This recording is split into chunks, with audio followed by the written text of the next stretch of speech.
made it to Sumeru, our next objective should be to head to Sumeru City and find a way to meet with Lesser Lord Kusanali. And speaking of Lesser Lord Kusanali, even though we haven't heard too much about her, she doesn't seem to be the same deity who abducted your sister. But even so, people call Sumeru the Nation of Wisdom, you know. If we can get a chance to meet the God of Wisdom, maybe she can give us some useful information. But, Paimon doesn't know the way to Sumeru City. Maybe we can climb up to that spot with the statue of the Seven on it. That'll give us a way better view of things. Even if we can't see exactly where the city is, at least we'll be able to check for some smaller settlements nearby.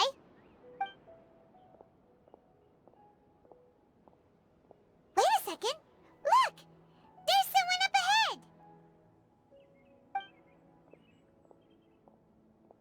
Perfect timing! Now we can just ask for directions rather than wander around like lost adventurers.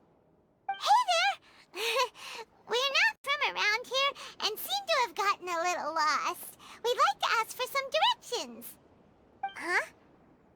Did they not hear Paimon? Hey! You over there! Could you give us some directions? Huh? What's going on here? There's no way she could have missed that. Oh, wait! Could she be ignoring us? How dare she? Well, even so, she might be heading someplace where we could find other people to ask. Let's keep our distance and follow her. When we get the chance, we'll just ask someone else for directions.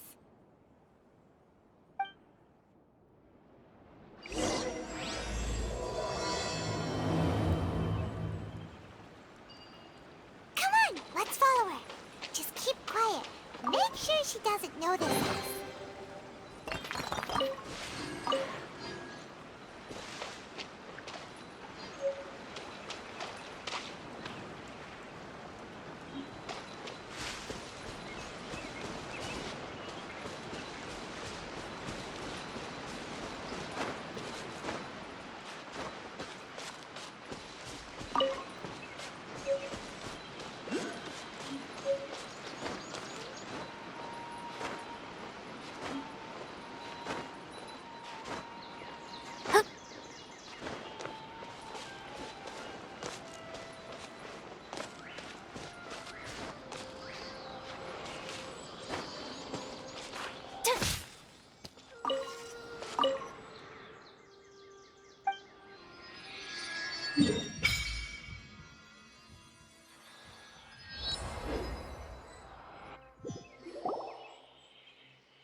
Closer look.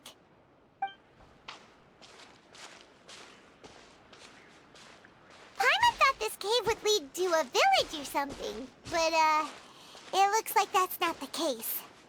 Look, she's sitting over there. Wait, she couldn't possibly be living here, could she? What should we do now? Do we try asking her for directions again? All right, then. It's not like we have anyone else we can ask. Even if she's not very friendly, we just need her to point us in the right direction. That's all. Oh. What a lovely smell. coming from that sensor over there. This is definitely not your typical place to call home, but at least it smells nice. Maybe living here wouldn't be too bad after all.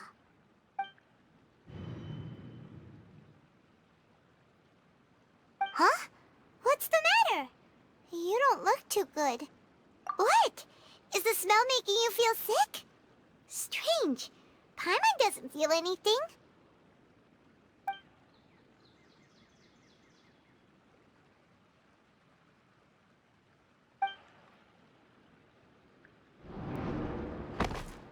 What's happening? Traveler? This is no time for a nap. Oh, come on, wake up.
The Traveler's been out for a long time now. Yes, you can relax. Believe me, Master is extremely knowledgeable. If he says that he's going to be alright, then there's absolutely nothing to worry about. Oh, are you awake now? Oh, thank goodness! Traveler, you're finally awake! Well, we're at... good question. Where are we? Paimon was in such a panic when you passed out that she even forgot to ask what place this is. This is Gandharvaville. It was originally built by scholars from Sumeru as a place to rest in the rainforest. Now it's mainly used by the forest rangers as a base of operations. My name is Kale. I'm a trainee forest ranger. My master and I found you passed out during our patrol, so we brought you here. Oh, no things are necessary. I didn't do anything, really. By the way, how are you feeling now? Any discomfort? Oh, that's Master's herbal medicine you're tasting. He gave you some while you were unconscious. Before I forget, Master mentioned you should take more medicine once you wake up.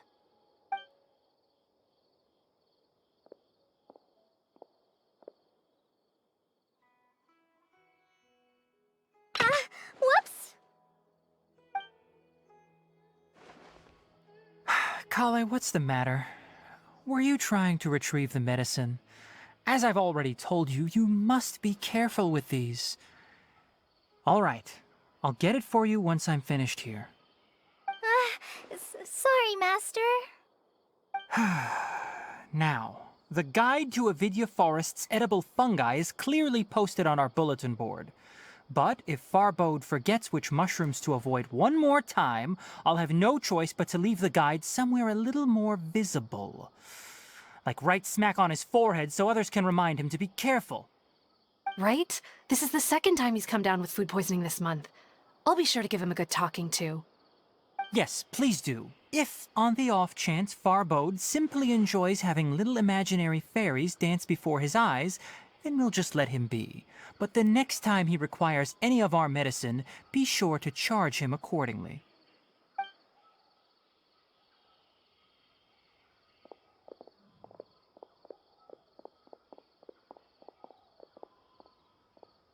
So, how are you doing? Feeling better?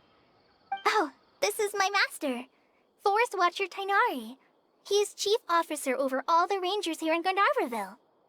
I already informed Paimon about the reason you fell unconscious earlier.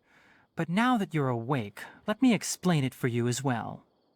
It is common practice for Sumeru scholars of certain darshans to dedicate themselves to training and meditation in isolated areas, particularly the nearby forests. While meditating, they use a certain incense known as spirit borneol to help calm their minds as they enter a state of deep rumination. In hopes of asking directions, you two followed a scholar named Hypatia into her cave. The incense you smelled inside was the spirit borneol I just mentioned. That incense typically has no effect on most people, but for a very select few, it can have profound effects on one's cognition, as you experienced firsthand. Does that make sense? Very good. Now, answer me this. Did you feel anything after passing out? Say, any out-of-body experiences? Or did you see anything while unconscious?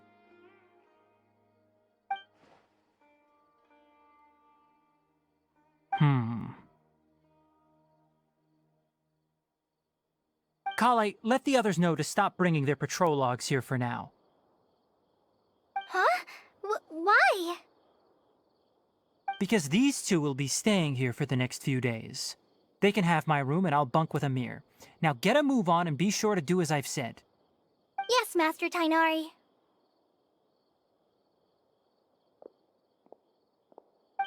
Wait, hold on a second. Can you tell us what's going on? Sure, let me fill you in. I originally planned to send you on your way once you finished your medicine. However, it appears now that you should stay a while longer in Gandharvaville for further observation while you recuperate. Further observation?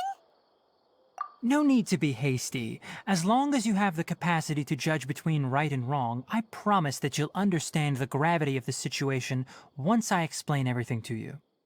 Based on what you saw after smelling the incense and losing consciousness, we can conclude that you experienced a powerful hallucination, which suggests your mental state is not in the best of shape. If you're skeptical, have a whiff of this. Ooh, are you okay? You're experiencing a similar sensation as when you passed out, aren't you? So even though your condition is stable as of now, if I were to haphazardly let you leave, it's highly likely that you'd suddenly pass out again somewhere else. The rainforest is home to many fierce animals and hazardous areas. If something were to happen to you again, I'm afraid you might not be so lucky.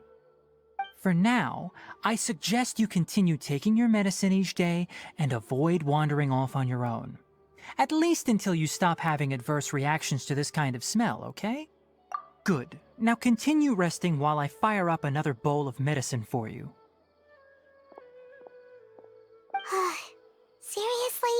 We just arrived in Sumeru and we're already having problems left and right! Paimon knows we're set on meeting Lesser Lord Kusanali as soon as possible, but you really don't look too good. It'd probably be best to let you recover first. Hey! Are you even listening to Paimon? Paimon's over here worrying about you, you know! What's weird? You mean how you're feeling now? You mean the vision of tree roots and red skies you saw? But if those weren't hallucinations, what could they be?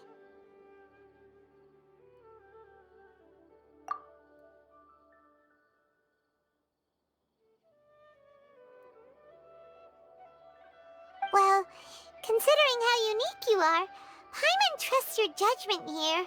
But why didn't you say anything about it to Tainari? If he misjudged your condition, then there's a chance you could get worse, right? Huh? You mean that Tainari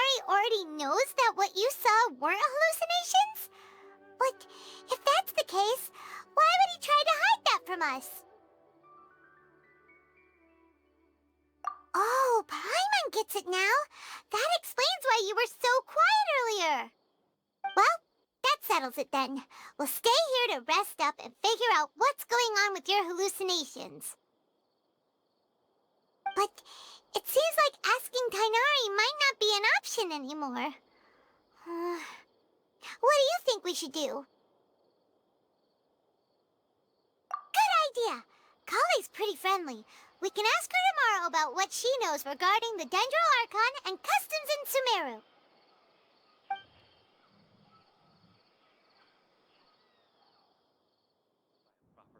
Rise and shine! Come on, it's time to go find Kale!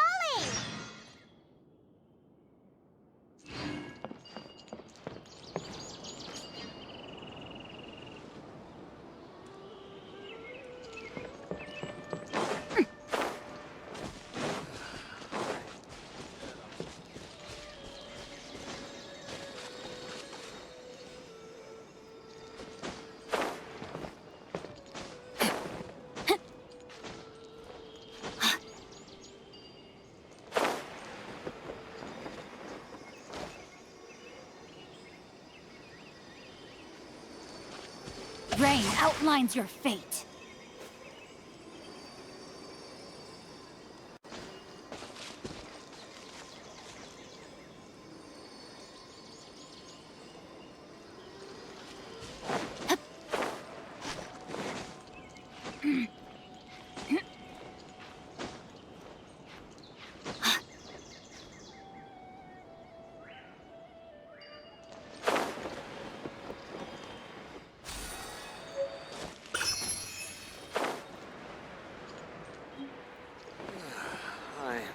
Dead on my feet.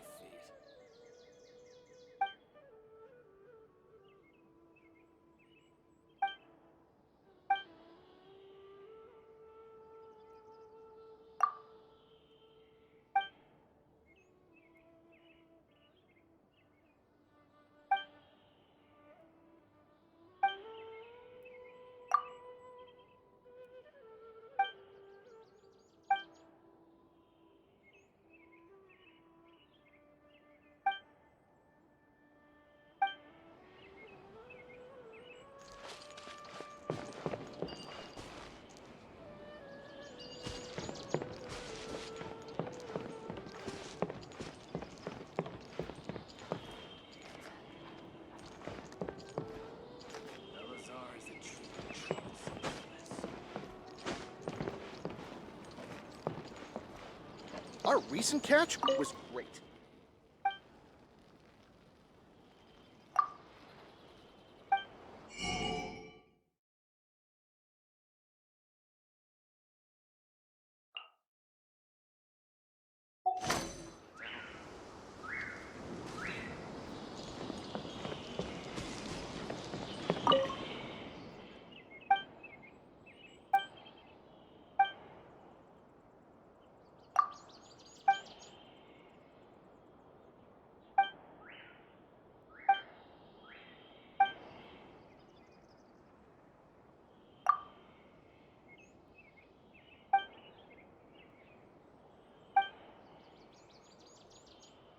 For a grand feast this time.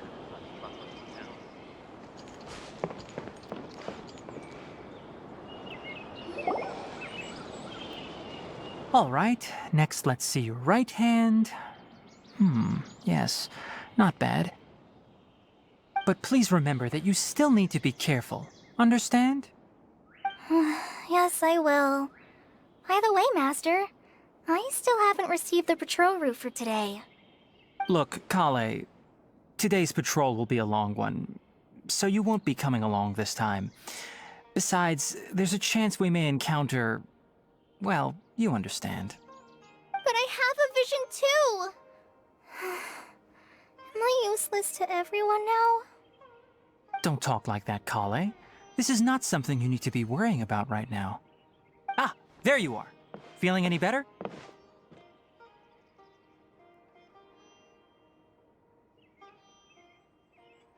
Yeah, since we'll be staying here for now, we thought we might as well try lending a hand around here. Seems you're not the type to sit back and take it easy for a while, huh? In that case, perhaps Kale could take you two for a patrol south of Gandharvaville for the day. And if you're feeling up to it, you can be responsible for cleaning the Statue of the Seven. Tighnari, we're ready to head out. Roger, I'll be right there. All right, we'll be heading into the forest now. I'll leave any further details to Kale. Yes, you can count on me. So, Kale, what exactly are we going to be doing today? Tighnari mentioned cleaning the statue just now, but, that doesn't really sound like the job for a ranger. Well, a forest ranger's responsibilities can be pretty diverse. They handle a variety of tasks, like checking the condition of outlying roads, maintaining forest facilities, ensuring fire prevention standards are met, and providing assistance to travelers and locals. As for Master, well, he has to handle more dangerous areas of the rainforest. Today we can perform routine checks on the pathway lamps as we make our way to the Statue of the Seven. Paimon, traveler, this way! You can leave the task of checking the lamps to me. In the meantime, you two can keep an eye out for anything unusual.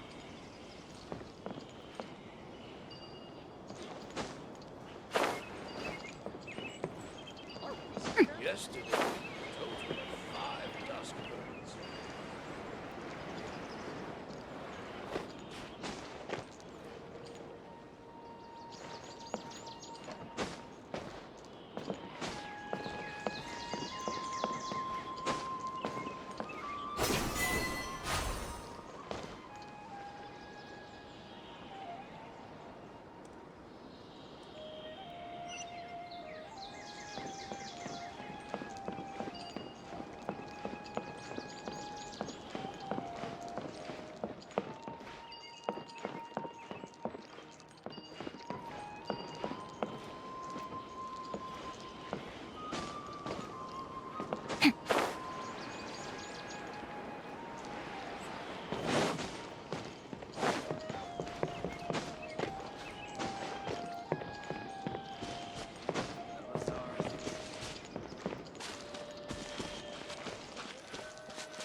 Nothing wrong with these two lamps. Let's move to the next ones.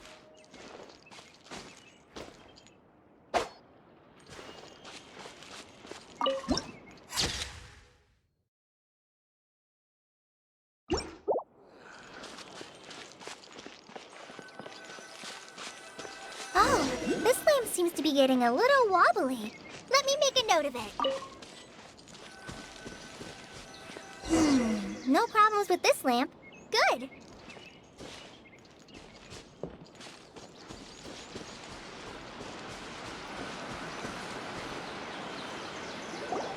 The Statue of the Seven is up on top of that large rock formation. You must have seen it when you came down this road before.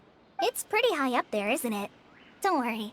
If you're afraid you can't make it up there, I'm sure Master wouldn't mind if you don't clean the statue. Oh? I guess I'll leave it up to you then. There's not much footing once you reach the statue, so be careful up there. Paimon will fly up with you and help you with those hard-to-reach areas. By the way, Kale, do you know anything about the Dendro Archon? You know, what's she like? That depends. Are you referring to Greater Lord Rukkhadevata or Lesser Lord Kusanali?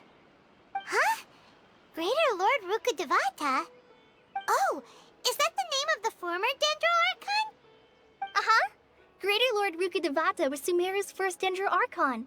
She created the rainforest as well as the wall of Samiel around the desert. Her works provided a means of peaceful living for everyone. To the people of Sumeru, she's not only a symbol of wisdom, but also of power and kindness. Unfortunately, she disappeared in a great calamity that occurred a few hundred years ago. According to what Master has told me, the sages later found the newly born Dendro Archon and whisked her back to Sumeru. To celebrate the reinstatement of their lost deity, the sages dubbed her Lesser Lord Kusanali and let her reside in the sanctuary of Sarastana. Uh-huh. Then what happened? Well, and then... I'm not too sure what happened, to be honest. Huh? You're not too sure? But aren't you from Sumeru? Yeah, I'm from Sumeru. But... Maybe it's difficult to discuss this topic with strangers. If that's the case, then don't worry, we understand. No, it's not that. I'm not trying to hide something from you. Besides, I don't consider you two strangers. Anyway, you two know Amber, right? Wait, Amber? You mean... Yes, that's her. I once lived in Mondstadt for a while, and she helped me a lot during that time. You could even say that she helped me become a new person. There's no one like Amber. She lives life to the fullest while always adhering to her strong sense of justice. She's ready to answer the call for action at any moment, but is also very understanding of others. She's like the spark that lights the fire in everyone's heart around her. If you ask me, she's a prime example of a true outrider. She's the first person anyone coming to Mondstadt will meet. You can't help but be enthralled by her charm and enthusiasm, causing you to fall in love with the lands of Mondstadt and...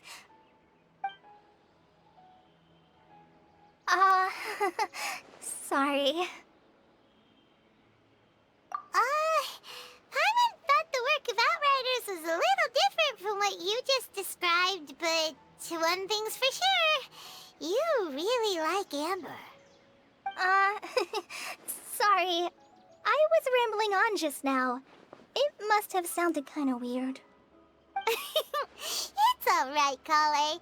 Knowing that you're a friend of Amber somehow makes Paimon suddenly feel a lot closer to you.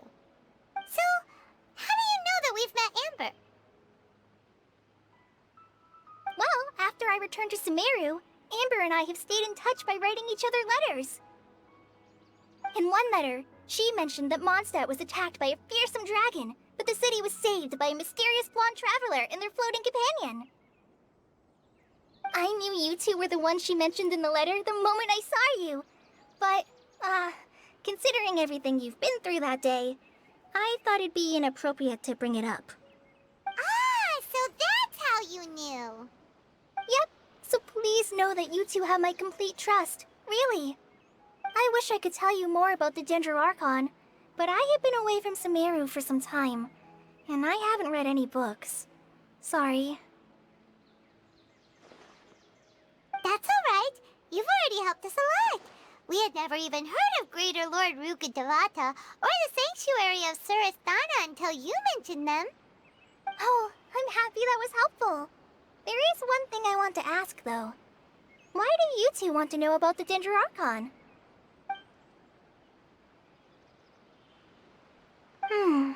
So that's why you're here. Thank you for telling me your story. Don't mention it.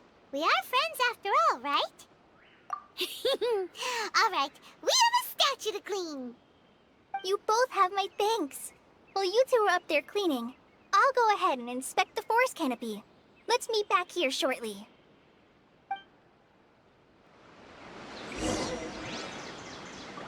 I'm not a very good climber, so I'll just let you handle the statue.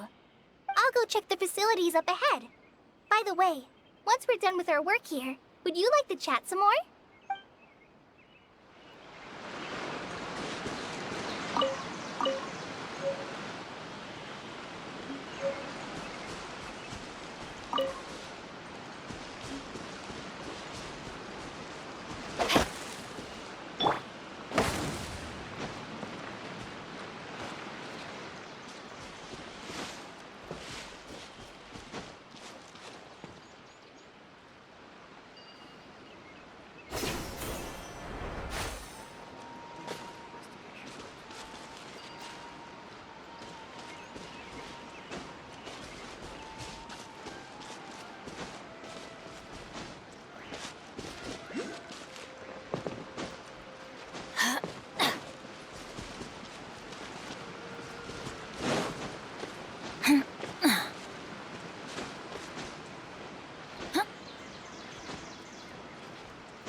looks at it, the deity that's carved on the statue is kinda small. Do you think she's supposed to be Greater Lord Rukkhadevata or Lesser Lord Kusanali? The name does seem to fit the statue somehow. Well, anyway, we'll have to figure that out later. Let's get started on cleaning the statue. Paimon will fly up and take care of the top, and you clean everything below.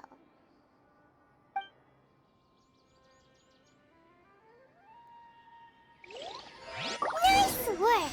That's one clean statue. Let's head down and meet up with Kale.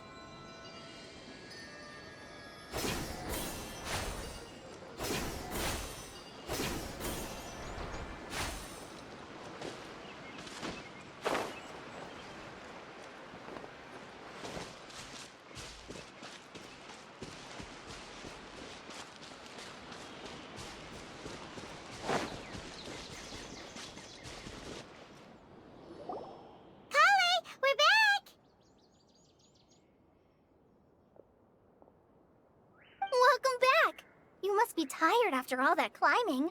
Let's take a little break. I brought some fruit and water for us. Yay! Food! What kind of goodies did you bring? Hey! Don't be a party pooper. It's not like Kale is a stranger or anything. Besides, the best way to compliment a chef is to show passion for their food. Xiangling taught Paimon that. I prepared a nice portable dish that forest rangers like to eat called pita pockets. I hope you'll like them. Whoops! Ah, no! You dropped it on the ground! Not to worry. I wrapped a few layers of oiled paper around each pita. They should be fine. Oh, whew. Paimon nearly had a heart attack there.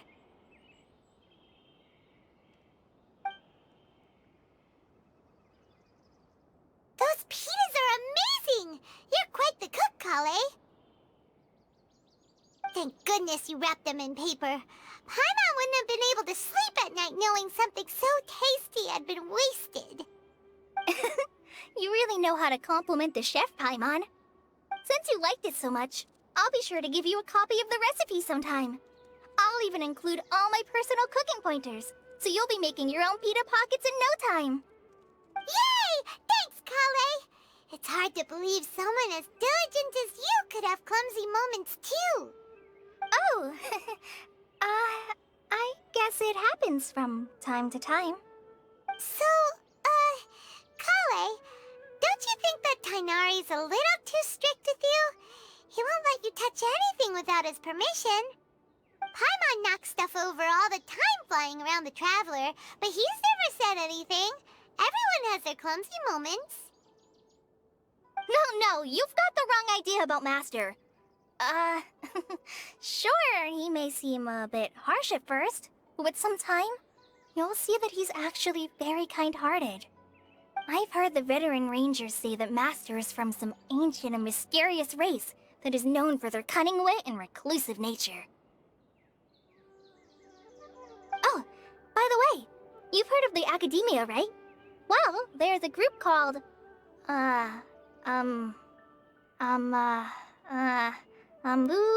something?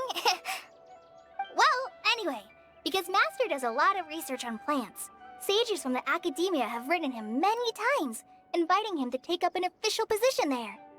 But Master declines their offers every time, saying, Sumeru City is too noisy. It'd be bad for my ears. I know, right? I've always wanted to pet them, too.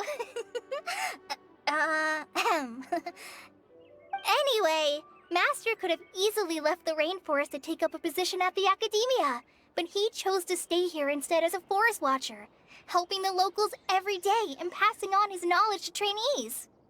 In fact, Master's the one who taught me how to make pita pockets. Really? Paimon would have never guessed that.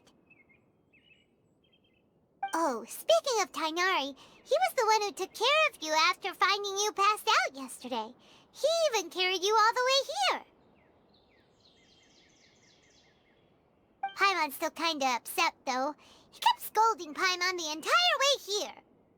Oh no, I'm sorry. Master might have been overreacting a little. But, it's mostly because Paimon wouldn't stop yelling, "Why, oh why? Is he going to die?" It probably started to get under Master's skin after a while. Hey! Don't laugh! Paimon was genuinely concerned about you.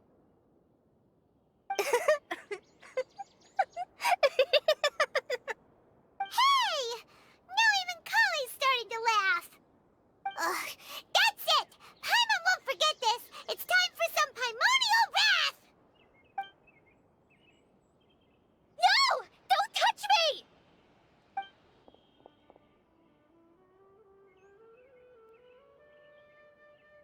Oh, sorry, Kale. Paimon didn't mean to scare you. No, I just... I didn't mean that. Kale, are you okay? What's the matter? No, I'm fine. I'm sorry. I must have startled you both reacting like that. Oh, well, it's getting late now. Let's hurry back to Gandharville. I think Master and the others should be back by now, too.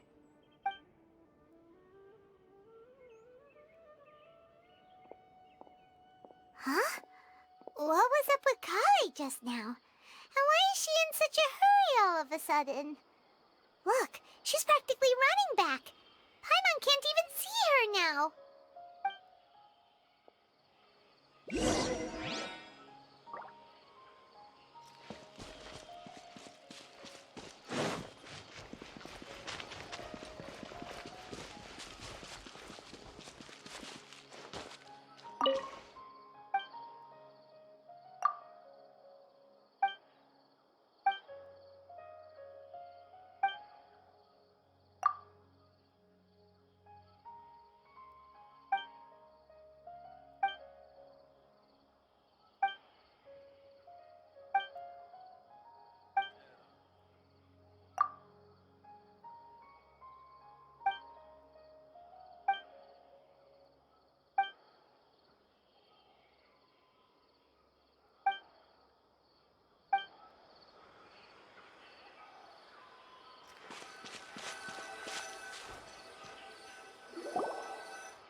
Ah, Traveler, you've returned. Yep, we're back. Have you seen Kale by any chance? Oh, Kale? Yes, I saw her go into her room just a moment ago. Oh, okay. Guess we'll just have to wait and talk to her tomorrow then.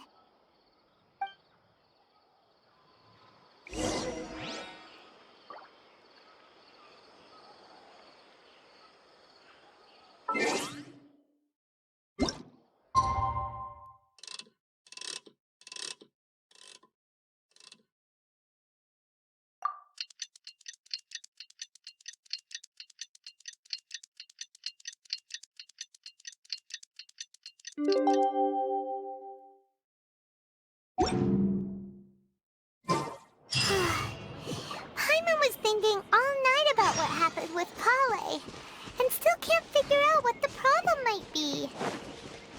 Maybe she's in a better mood now. Let's go check on her. Our recent catch was great.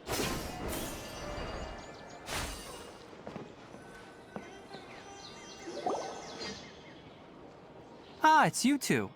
I was just about to go look for you. Huh? Tainari? What are you doing here? Where's Kale? I came to check on Kale's condition. To put it simply, she's not well. You mean she's sick? How could she be... Oh, wait a minute. Could it be because of what Paimon did yesterday? No need to worry.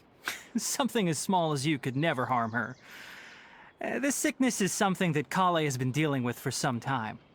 Kale has been more excited than usual since you two arrived. A little too much so, to be honest. She hasn't remembered to take care of herself. I suppose it's understandable, though.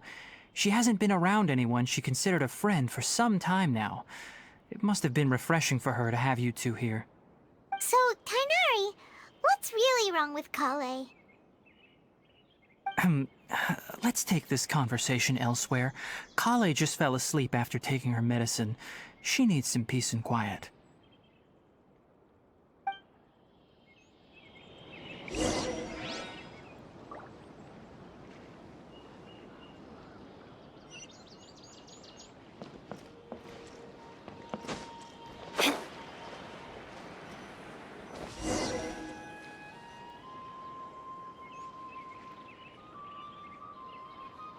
All right, let's continue our conversation here, shall we? To be honest, I hadn't realized that you're that honorary knight from Mondstadt until Kale told me just now. I've also heard all about your deeds in Liyue and Inazuma. So, just to clarify, what I'm about to tell you about Kale is not because of who you are or your past feats. Instead, I am going to tell you because... well, because Kale asked me to. And honestly speaking, I was against Kale revealing her past to you. But she insisted, saying you two treated her with sincerity and as a friend. So now she wishes to reciprocate the gesture. So, Tainari, what exactly is wrong with Kale? You said this is something she's been dealing with for some time. Just how serious is it? Right. Ever since she was a child, she's been afflicted with a disease called Elazar. Elazar? Yes, it's a disease unique to the lands of Sumeru. It is characterized by dark and hardened scales that form on the body. At first, the afflicted may only feel mild numbness on the affected area of the skin. However, as the disease progresses, one may begin feeling fatigued and even experience peripheral paresthesia. In its final stages, the disease strips a person of the ability to control their own body, and they effectively become completely immobile. That sounds terrifying. Wait, hold on. So when Kale seemed to be acting a little clumsy earlier, it was because... Correct. That would be the effects of Elazar, which is precisely why I do not want her carrying or holding anything, lest she ends up hurting herself. With appropriate treatment, the disease can be effectively controlled before it progresses to a more serious stage. However, there is unfortunately still no true cure for Elazar. Nevertheless, Kale's mother still hoped that there was something out there. She handed Kale over to an organization known as the Fatui after one of their members lied and said they had a cure. What? The Fatui? Ah, it appears you are already familiar with them. That'll save me some explanation. Anyway, the person who eventually rescued Kale and brought her to me for care said that she had been given to a harbinger known as the Doctor. I have no idea how this doctor managed to do it, but her case of Elazar was completely stable for all the years that Kale was with them. However, Kale's days with the Fatui were anything but pleasant. Kale is a resilient individual and always tries to appear cheerful, but her experience with the Fatui has left deep scars. Even now, she can still feel deathly afraid of someone touching her. Oh, Paimon had no idea Kale's been through so much suffering. Oh, by the way, Paimon, Kale wanted me to tell you that she's sorry for scaring you yesterday. She also wanted both of you to know that she's sorry for hiding her illness. She doesn't need to apologize. None of this is her fault at all. Well said. I hope you'll get a chance to tell her that in person the next time you see her. Kale once thought that it would be impossible for her to have any real friendships. I trust that you two will never let my trainee experience such emotional pain again. Don't worry, Tainari. We'll take good care of her. Well, it's not too serious at this point. She overexerted herself the last couple of days, which is what led to her breakdown this time. As long as she has taken her medicine and gets plenty of rest, she should get better. Though, I must admit that Kale's condition was much more stable when she first arrived here in Gandharvaville. She was interested in the work of the forest rangers the moment she saw us.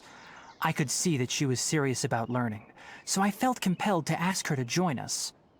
Her stamina has gotten much worse recently, Though a moderate amount of physical exercise is always necessary, I'm afraid the long-distance patrols are a little too much for her now. All right.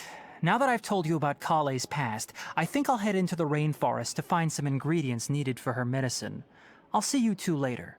Yeah, we'd like to do something to help Kale too.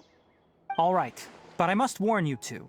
The rainforest is a dangerous place, especially for someone who's still recovering like the Traveler.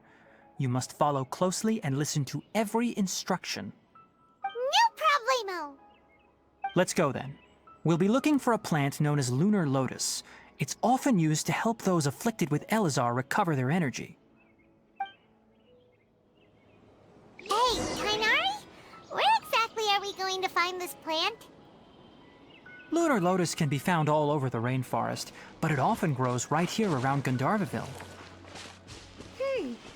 Given the name, it sounds like we should be looking for it in the water.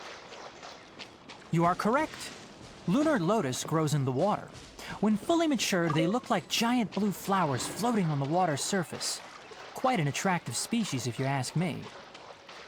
The large petals are actually the plant's leaves and sepals, which surround a very small flower. You should note that many of the plants found in Sumeru have names that are contrary to their species. Take the Kalpalata, for example. The plant is not a lotus at all, but rather a vine. And then there's the Sumeru rose, which is not a rose, completely contrary to its name. Oh, okay then. Note to Paimon. Never bring up the topic of flowers with Tainari.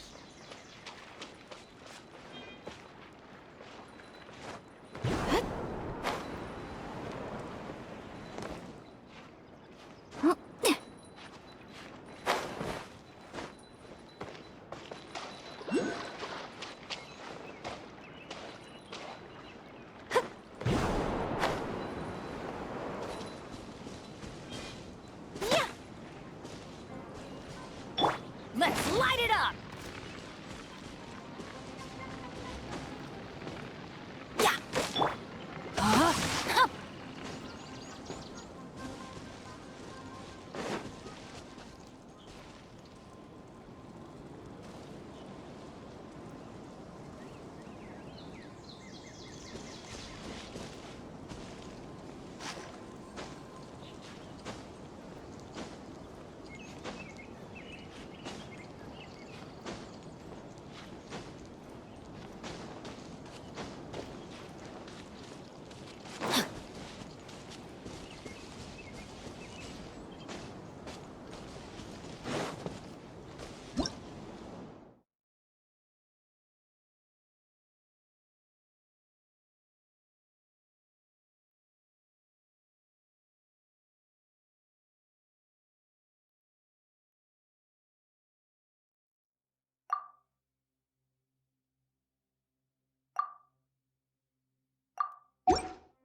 Body and mind.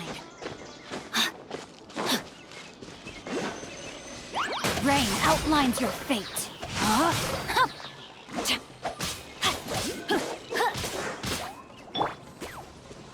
Whirling snow.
There should be lunar lotuses growing somewhere in this area.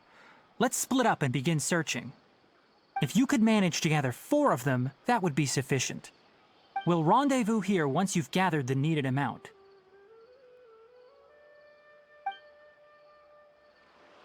Alright, we've got... Hey, Tighnari! We found the lotuses you requested! Let me take a look. Good, very good. These are all excellent quality. I'm quite glad you two came along. Your exploration experience helped save me a lot of time here.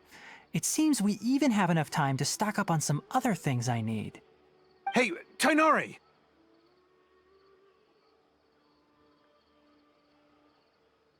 Oh, Tighnari! Someone's calling your name! They're dressed like a forest ranger. Ah yes, that's Amir and the others. But didn't they just set off not too long ago? What are they doing back so early? Let's go find out what's going on.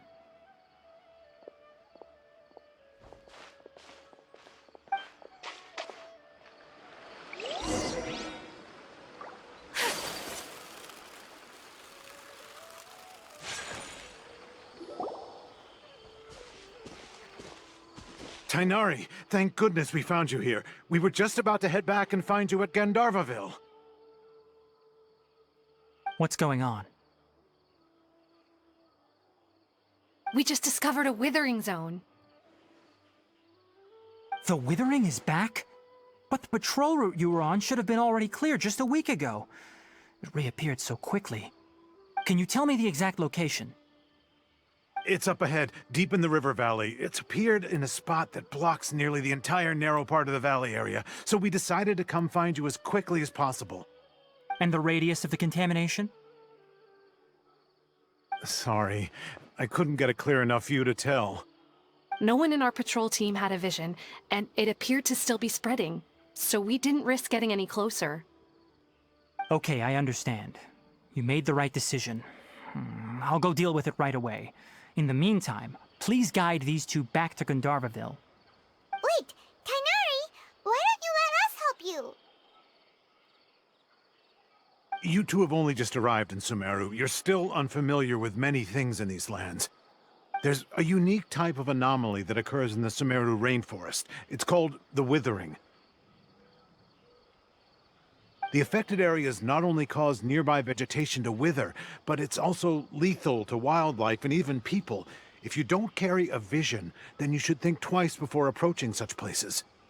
Yes, Amir is absolutely right. I wasn't kidding when I said the rainforest is a dangerous place. As Amir said, only someone with a vision, that is, the power to manipulate elements, will be able to resist the Withering's corrosive effects for a time. That's right. If any of the forest rangers without a vision come across a withering zone, we first make a record of the location and then have a ranger with the proper abilities deal with it, like Tighnari here. Only someone with a vision can venture within a withering zone and find a way to deal with it. But you don't seem to carry a vision. Don't worry, he may not have a vision, but he's a real pro at using the power of the elements. It seems the rumors about you are true. In that case, all right, you two may accompany me.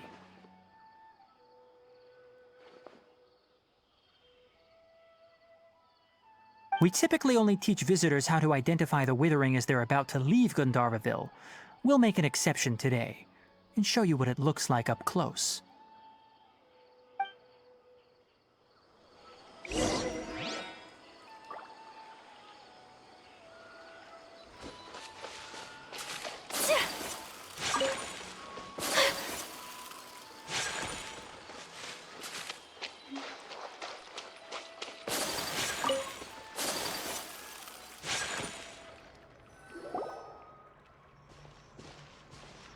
Stop. Don't move any further. Look there in the distance.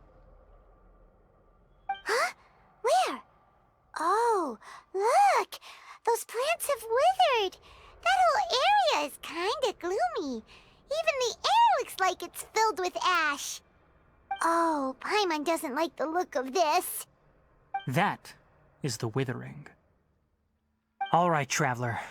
We're going to have to enter that Withering zone. Once inside, we'll need to look for what we call tumors of the withering.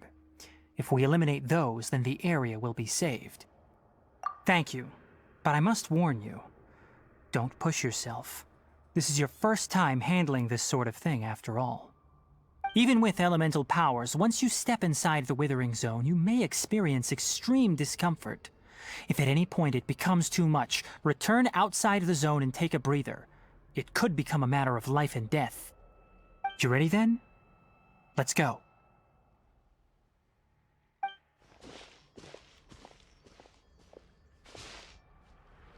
First, we must locate any branches sustaining the withering zone.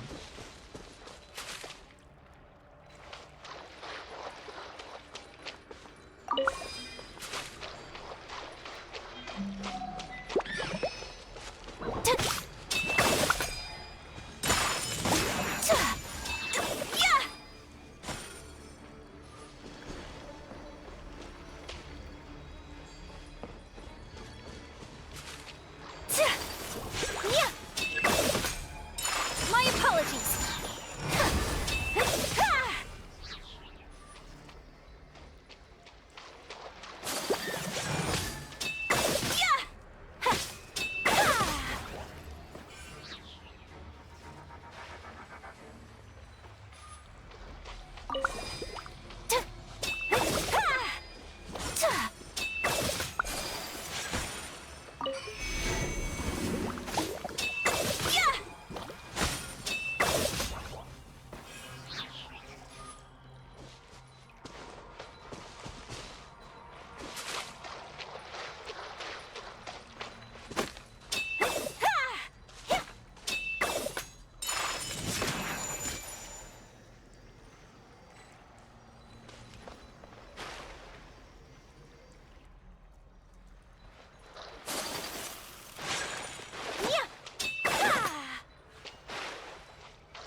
Rain outlines your fate.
Great work.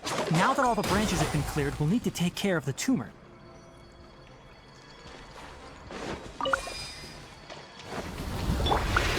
Take flight!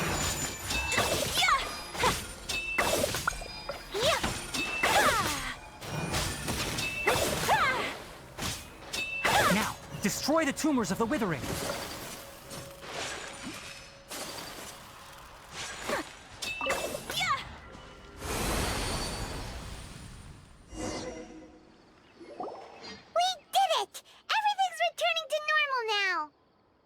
Yes, thanks to you two.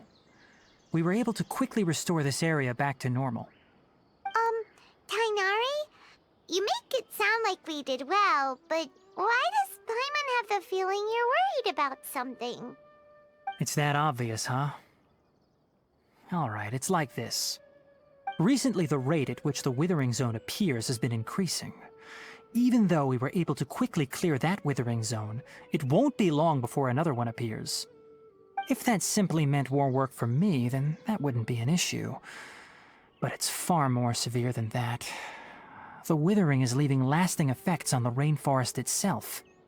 For instance, even though we cleared out the Withering Zone, many of the plants that were affected will not recover. This presents a crisis for the ecosystem itself. Many plants in the rainforest are already in decline, directly impacting the wildlife that depends on those plants. And most disturbingly, as the appearances of withering zones have started to increase, Kale's case of Elazar has also become more serious. Huh? But why's that? I'm still not sure of the exact reason. However, I've received word from acquaintances at the academia that similar cases are being reported for patients with other conditions. No, none that we know of. The withering has been recorded in Sumeru for millennia. It's said that it originates from the depths of the world. By the way, have you heard of Irminsul before? Irminsul is a tree located deep beneath the surface. Although it isn't like any tree we know in a biological sense, you can basically think of it as a large tree that grows downwards rather than upwards. I'm sure you've heard of ley lines, right? They're like the roots of Irminsul, spreading and extending from a massive cavern deep underground all the way up to the surface.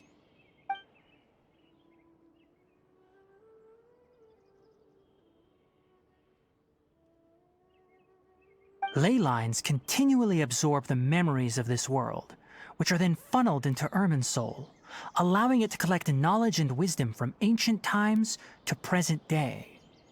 The Dendro Archon is known as the God of Wisdom because her consciousness is directly connected to it. It is also said that the Dendro Archon's power is a manifestation of Irminsul. And as for the Withering, its emergence is related to a disease that's affecting it. That's right. My ancestors learned of this from Greater Lord Rukkhadevata's familiars a long time ago. But even those mysterious creatures did not know of a cure for Irminsul. I'm afraid we Rangers will be battling the Withering Zones here for a long time until a cure is found. Alright, that's enough on this topic for the time being. Now that we've taken care of things here, it's time for us to head back to Gandharvaville.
Today is a lucky day.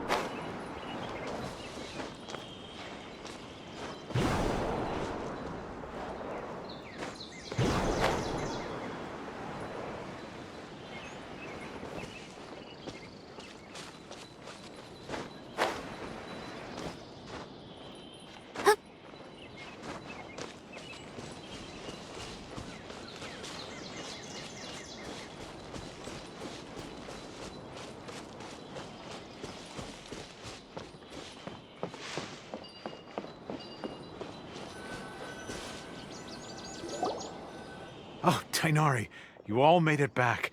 How did it go? The withering zone you reported has been taken care of. No need to worry. Huh. Wait, is that? Oh no, Hypatia!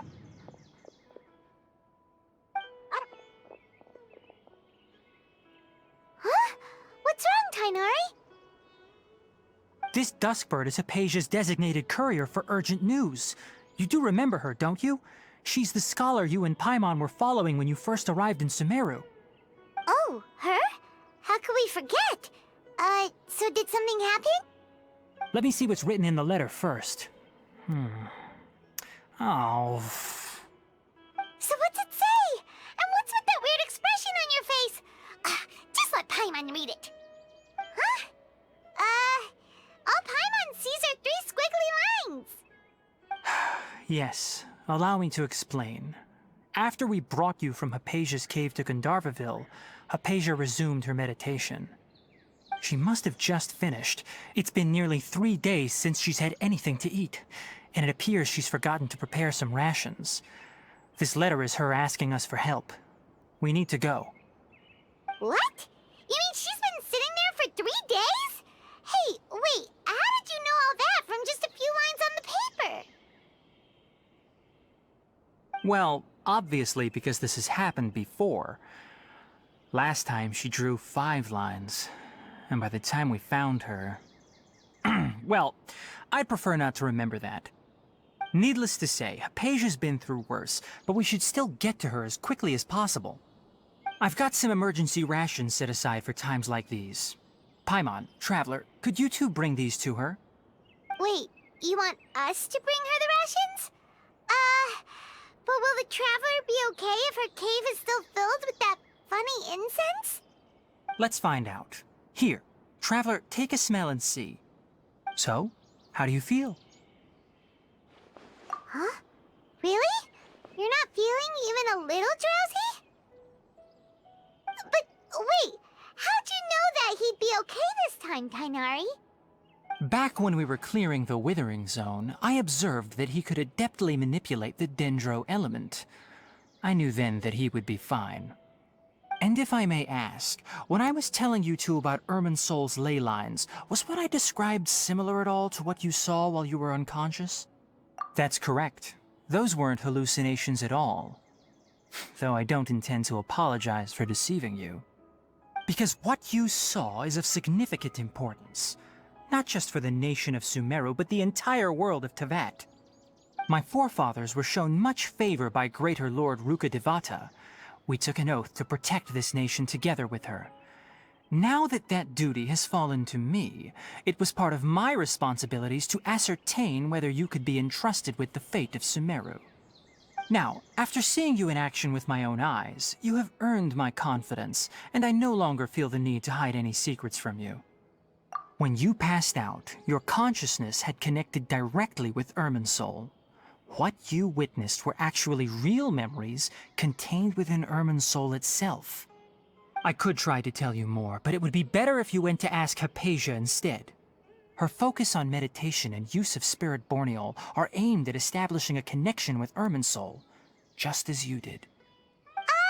That sounds nice and all, but will she really help us? Seriously, she completely ignored us the last time we tried talking to her. That was because when you ran into her, she was in a special phase of her training. During that time, she must avoid communicating with others. Please, wait here for a moment.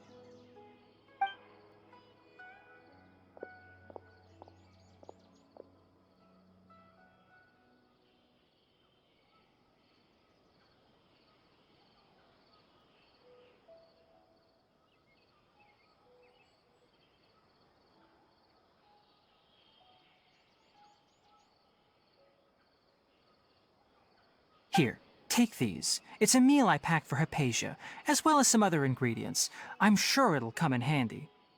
Also, here's a letter that I would like you to give to her. Just show it to her and she'll answer any questions you may have. No.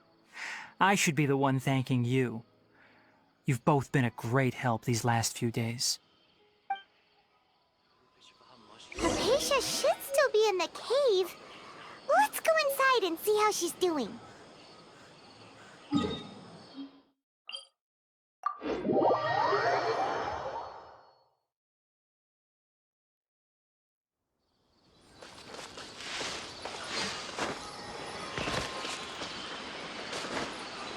Hypatia should still be in the cave.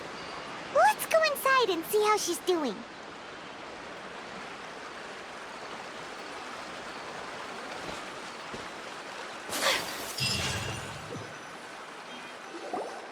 Hello? Hypatia? Hey, there's nobody here. Maybe she went out to look for some food. Let's try looking around the area.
Hypatia, are you alright?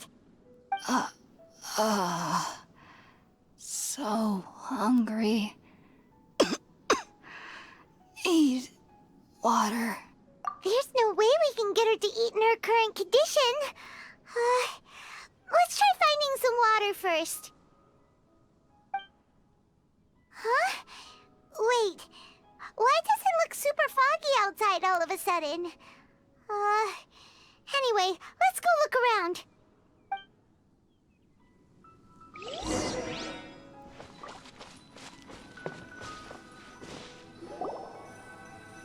Huh? How'd things out here end up looking like this?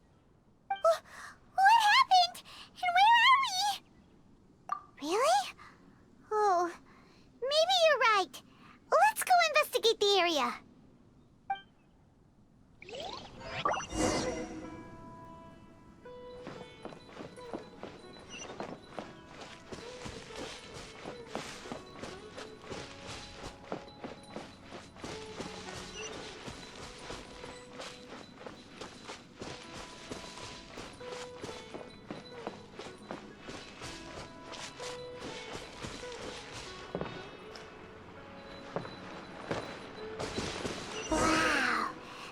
This is huge!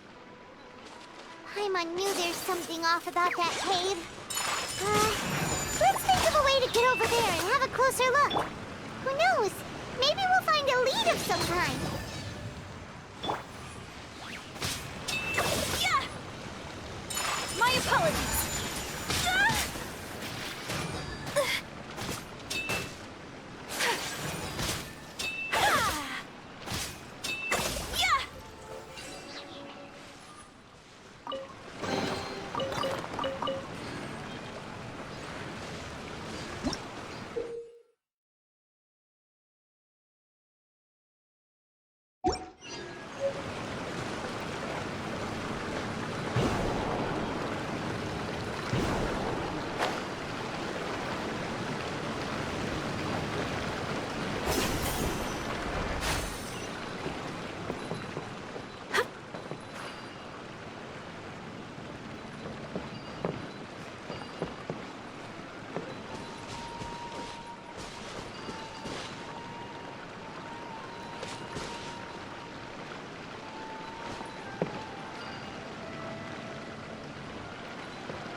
the ice!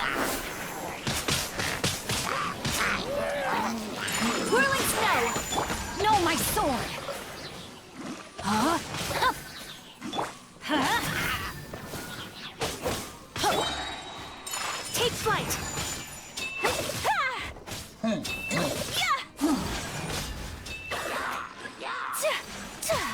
Rain cutter! Whirling snow!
My apologies!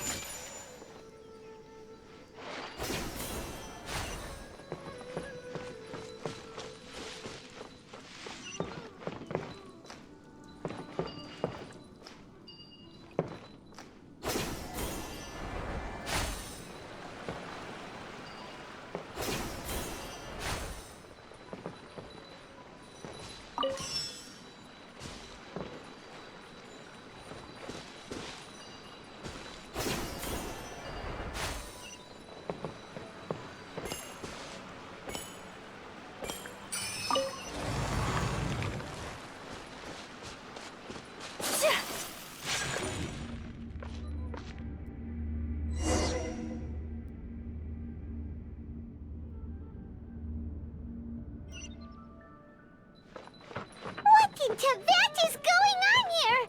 This place is getting weirder by the minute. Hey, what's the matter? You don't look so good.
A blade and...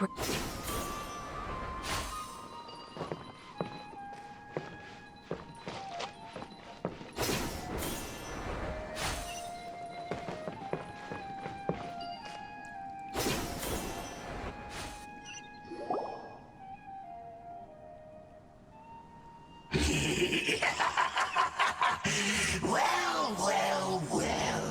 Looks like we meet again, traveler. The Abyss Herald! What are you planning to do in this strange place? Strange place. Clotting.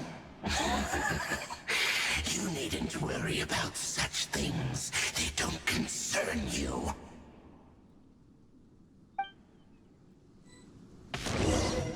Bow before the Abyss!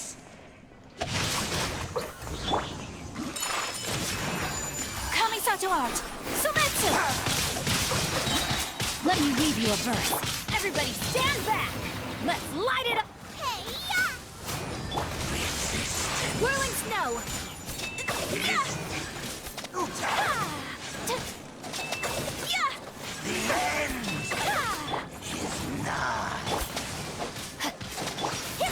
Unthinkable!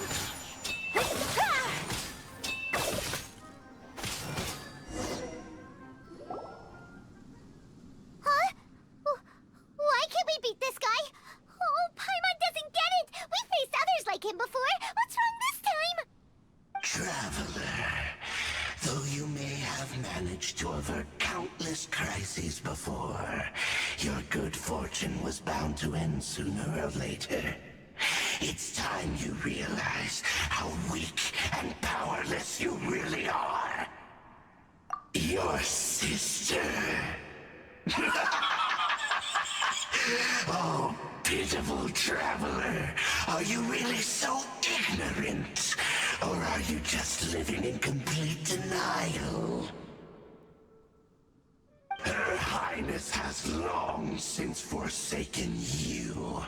Your meager existence in her eyes is that of an annoying bug, only to be stepped upon. The bonds of love and family which drive you to find your sibling are utterly gone. Your journey is meaningless. But don't you fret now. Today will be your last. Now die!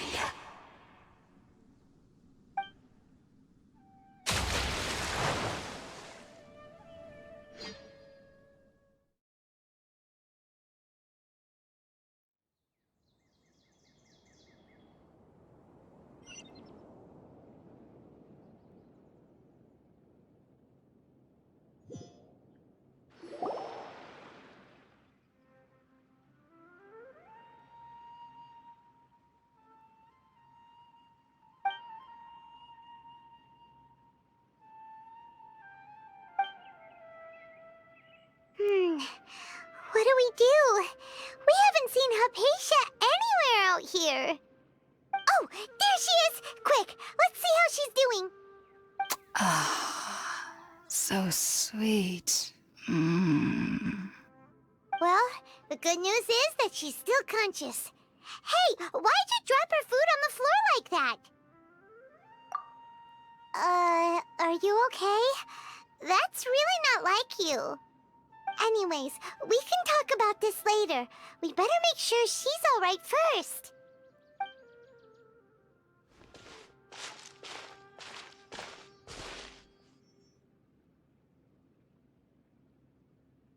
Whoa! Wait a sec. Look at all this fruit lying around her. We can put that to good use.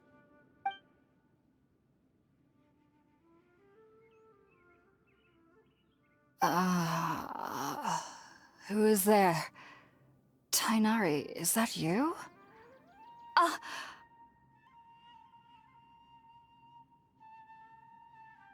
Huh? It's okay. You can relax, Hypatia. Tainari sent us here to bring you some food and water. Here, we have a letter that he asked us to give you.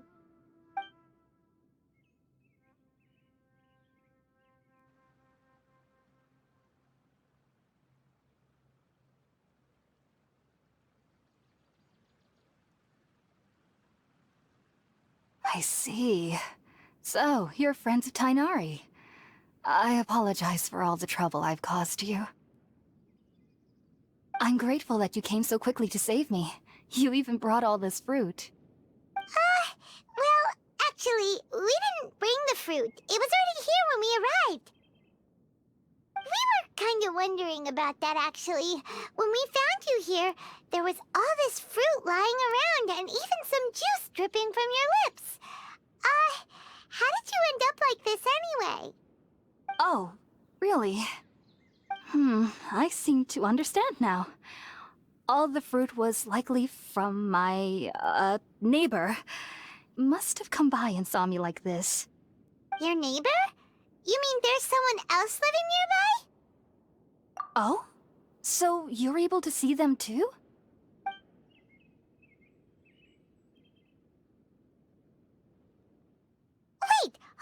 second, Traveler. You say that before we arrived, you saw some mysterious creature and suddenly had a strange dream? Isn't that a little too crazy to believe? No, I actually do believe what the Traveler is saying. I myself had a similar experience once before and ended up scaring my timid little neighbor here. You needn't worry. They mean you no harm. They only dragged you into the dream because they hoped to buy themselves a little time in order to scurry away. So, Hypatia, just what kind of creature is your neighbor exactly? I'm not sure what it's called, to be honest. But I do know that they have some sort of deeper connection with the Dendro Archon. I know this because the first time I saw them was also the exact day my consciousness was able to form a connection with Irminsul. Even after I opened my eyes and stopped meditating, my heart was still pounding, and my mind was racing with all the knowledge that I had touched. And at that very moment, I suddenly noticed a small figure at the opening of the cave. In my curiosity, I began to walk over to the creature. They must have already been used to me living in the cave, because they didn't seem to mind me approaching them. They just kept doing whatever they were up to. It wasn't until I crouched down next to them that they suddenly realized that I could see them. Oh, and then? And then I had a dream. By the time I came to, they were nowhere to be seen. I was convinced they'd never show up again. But sure enough, I saw them nearby a few days later. And they weren't alone. I feel like they aren't as afraid of me as the first time I approached them. But I never would have expected them to save me. Yes, no doubt about that. By the way, Tighnari mentioned in his letter that you had questions for me regarding Irminsul.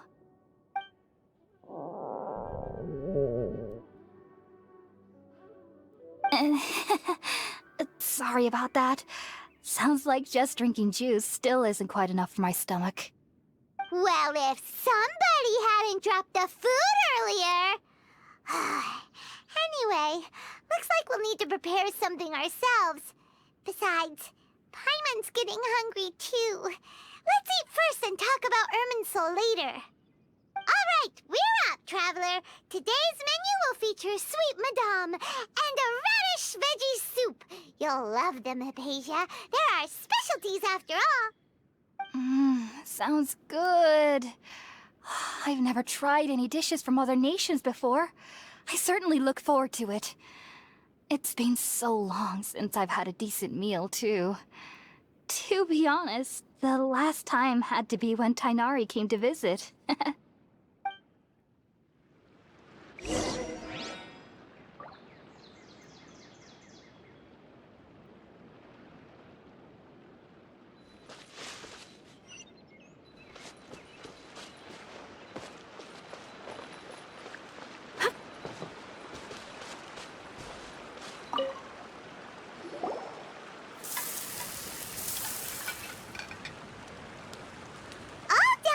Let's use the empty box that Tighnari gave us since we already washed it.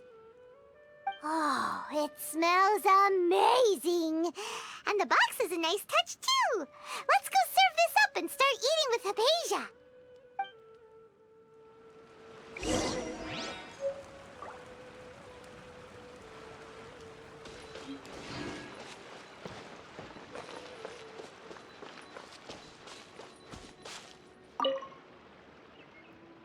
Are you already finished cooking?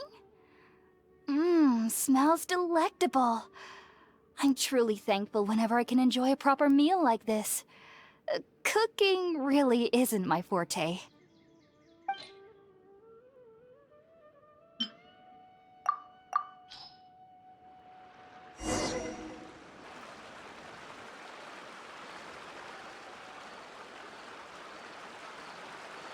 Even though everything you mentioned was in Tighnari's letter, it's still hard to believe you were able to connect with Irminsul immediately after smelling Spiritborn eel for the first time. It took me nearly 3 years before I could do so. And everyone at the Academia even lauded me as a genius. You should know that some researchers spent their entire lives without ever successfully connecting with Irminsul as you have. So why does this incense allow people to connect to Irminsul? The ingredients used to make spirit-born ale primarily consist of plants created by Greater Lord Rukkhadevata. These special ingredients are conducive to heightening our senses to the Dendro Archon's power. Since the root of the Dendro Archon's power lies within Irminsul, we can occasionally tap into her powers to peer into the depths of the earth.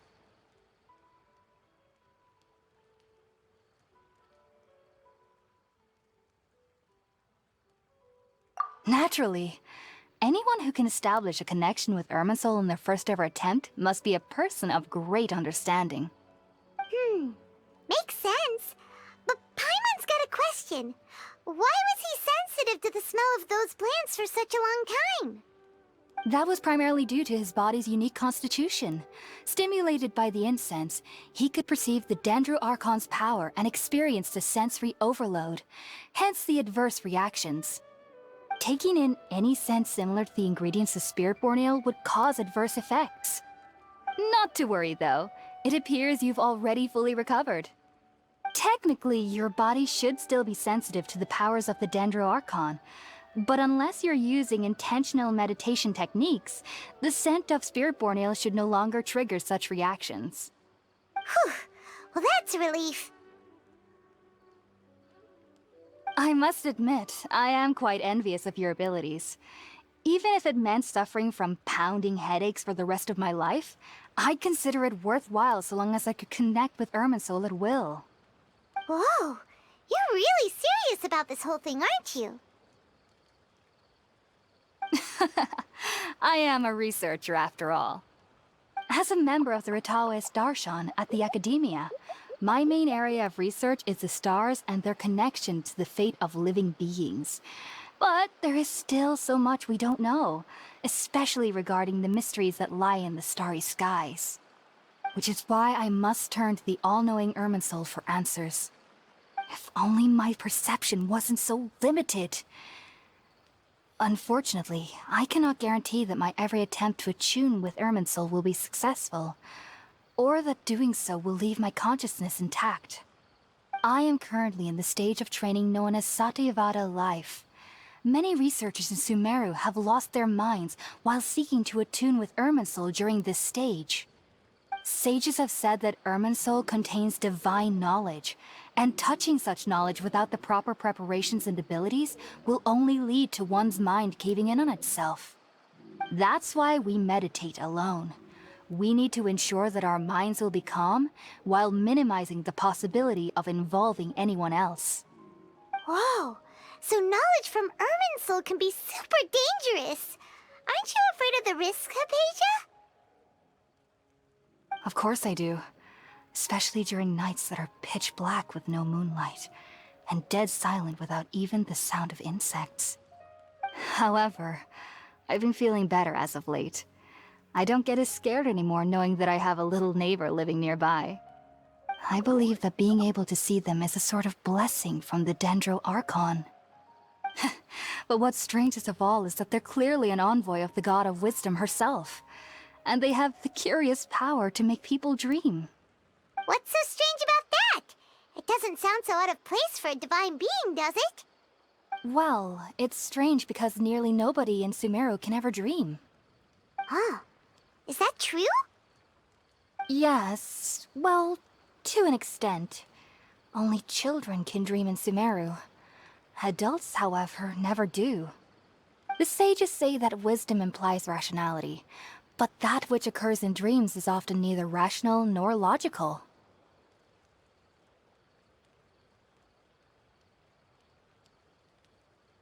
Yes, if one struggles with anxieties, those emotions could influence their dreams. The fact that the people of Sumeru do not have dreams is seen as a blessing by the sages. They believe that Greater Lord Rukkhadevata, the God of Wisdom, is keeping us away from the foolish delusions you encounter in your sleep. I was born into a family of scholars in Sumeru City. Ever since I was a child, my parents would always tell me that I'll know I've grown up once I stop dreaming. I studied hard, enrolled as a student in the Academia, and went on to become a researcher. Sure enough, I never dreamed again. But then, on the day I scared the little Aranara, I suddenly saw a dream again. It was incredible. Though I don't exactly remember what I saw, I clearly recall the feeling. I suddenly felt like I was a child again. Back then, I was foolish and ignorant as any youth would be, but I was free of fear. Maybe dreaming isn't as bad as we've made it out to be. Just be sure not to speak of this if you travel to Sumeru City. They'll look at you as if you've lost your mind. So, do you have any thoughts about the things he saw when he connected with Irminsul? Sorry. I'm afraid I don't have any answers as of now. All I can say is that what you saw is a memory contained within Irminsul itself. World forget me. What could that possibly mean? If only I could ascend past Satyavada life and begin Paripurna life, I might have some more answers for you. If you two are ever in the area again, please be sure to come and see me. There's no need to be thanking me. You two are my saviors. Besides, I'm already looking forward to tasting some more of your cooking.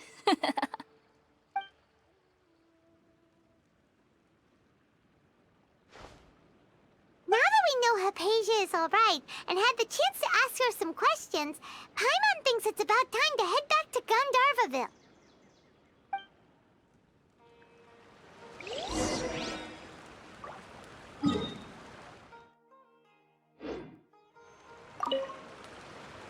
Heading out, I see?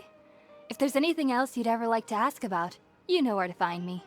Even though that little neighbor of mine was able to induce a state of dreaming, I doubt they were able to control the actual contents of the dream. The end of your dream seemed quite terrifying. Perhaps there's something that's troubling you deep inside? Not to worry, though. I'm sure you'll be able to handle whatever comes your way in the real world. As someone from Sumeru who cannot dream, I needn't ever worry about nightmares. But lately, I've started to feel that I'm somehow missing something without dreams. It's a little hard to explain. Heading out, I see? If there's anything else you'd ever like to ask about, Sumeru researchers use Spirit-born Ale to assist them in connecting with Irminsul to extract knowledge from it. Though the process can be risky, we believe that the knowledge gained is worth it. Unfortunately, I cannot help you understand your dream. At least not yet. I'm still learning how to attune to the depths of Irminsul myself. I hope that I'll be able to ascend past Satyavada life and gain deeper insights. Heading out, I see? If there's anything else I've heard local children here in the rainforest speaking of fairy-like creatures. But I'm from Sumeru City, and have never heard of such things when I was a child. Perhaps this is because I had a very strict upbringing. My parents would seldom allow me to play with other children. I doubt they'd ever believe me if I told them about my little neighbor out here. And speaking of my little neighbor, I think they can somehow sense when Tighnari is coming to visit me. I've noticed on several occasions that as they're playing under the trees, they'll suddenly tense up and scamper away for no apparent reason. Shortly after they do this, Tighnari always shows up here. Perhaps I should ask Tighnari about this the next time I see him. Heading out, I see? If there's anything else you'd ever like to ask about, you know where to find me. Take care. Do remember to come visit any time you're in the area. I would be happy to chat with you.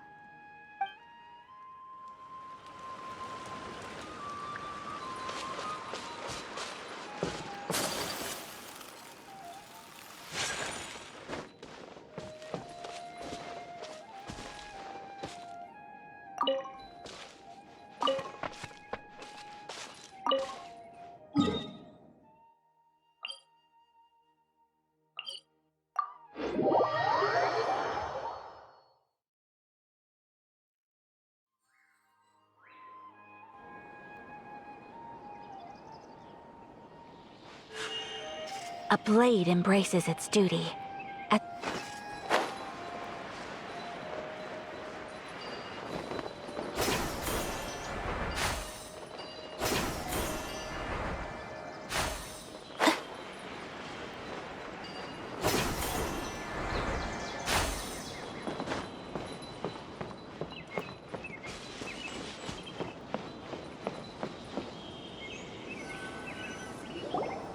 Think about it, Tainari. Refusing to join is tantamount to burying your head in the sand. I understand that you're a forest watcher, and that it's your duty to combat the effects of withering zones. But isn't it evident that such work is not a lasting solution to the problem? As Sage Kage clearly stated, your presence and guidance in Sumeru City is pivotal in finding a cure for Irminsul. How could you possibly refuse? Keep your emotions in check, Gulam. Let's at least listen to Tainari's reason for declining. We're here to invite him to the Academia, not to cause a scene. Sage Kage, I am truly honored that you came here in person, but I'm afraid I must still decline your invitation. I am merely a forest watcher. How could the great minds of the Haravatat have any need of someone like me? Well, it turns out that your refusal letter had some implications on your master's reputation. He is a renowned sage of the Immorta, after all. So now I've come here in his stead. I see. Huh. And I figured that given his temper, he would come here and berate me personally. Tainari, your master is an integral part of this effort, and now he requires your assistance. And what exactly does my master need of me, Sage Kage? You'll know, once you've arrived in Sumeru City, that is. And how long will I be required to stay? There's no definite answer as of now. Do you mean to tell me that despite coming all the way here to Gandharvaville, you still can't answer the questions I laid out in the letter to my master? If that's the case, then I'm afraid I cannot give you a definite answer either. Tainari, but you... So be it. Come, Gulam, we're leaving.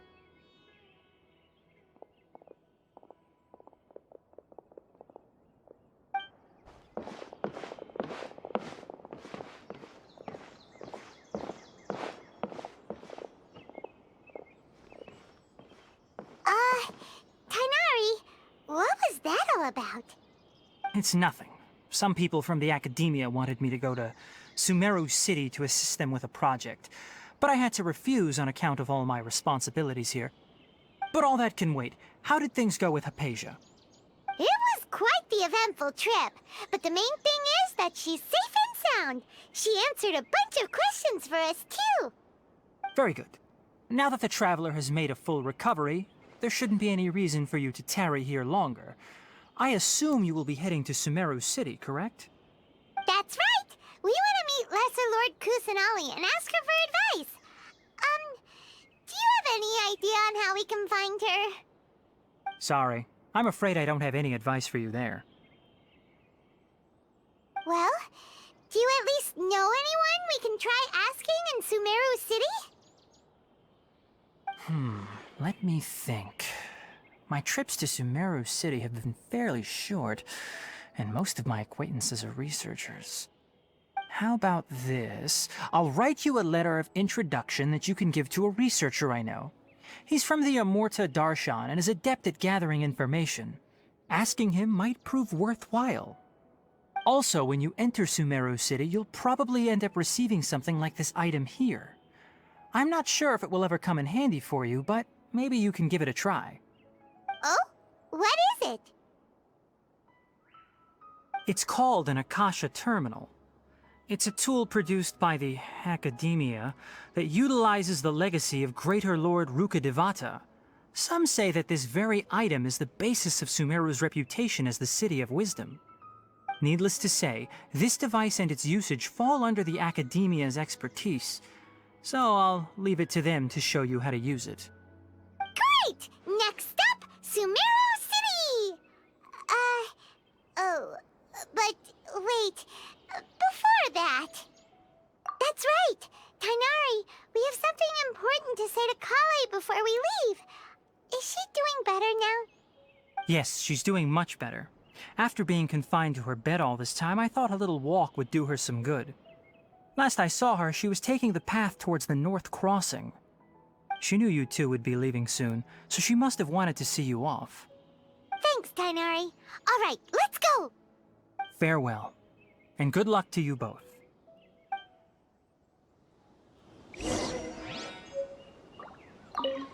Kale is waiting at the northmost crossing of Gandharvaville.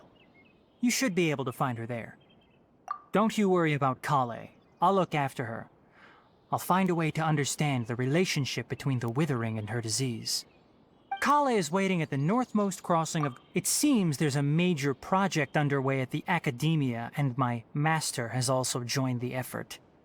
But I can't afford to leave Gandharvaville now. Things are not going well here in the rainforest, and Kale needs someone to watch over her. Besides, I was never one for all the pomp and circumstance of life at the Academia. Given that my master hasn't come to give me an earful personally, tells me that my presence is not as sorely needed as they make it out to be. In fact, the letter he sent to me was uncharacteristically polite. Kale is waiting at the northmost crossing of Gandharvaville. You should be able to find her there. Farewell, traveler. The rainforest is the best place to live.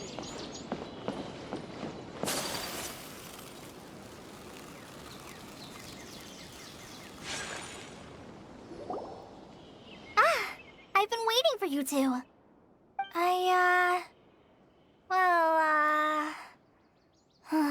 Never mind. I guess I should just wish you two a safe and successful journey. Thanks for waiting here just to see us off, Kale. We're headed to Sumeru City. Don't worry about me. I can take care of myself. My condition won't be getting in the way of my duties. I want to be a forest ranger after all. It's up to me and the others to protect the rainforest here. And, I'm sorry. I should have told you both about my condition when we first met.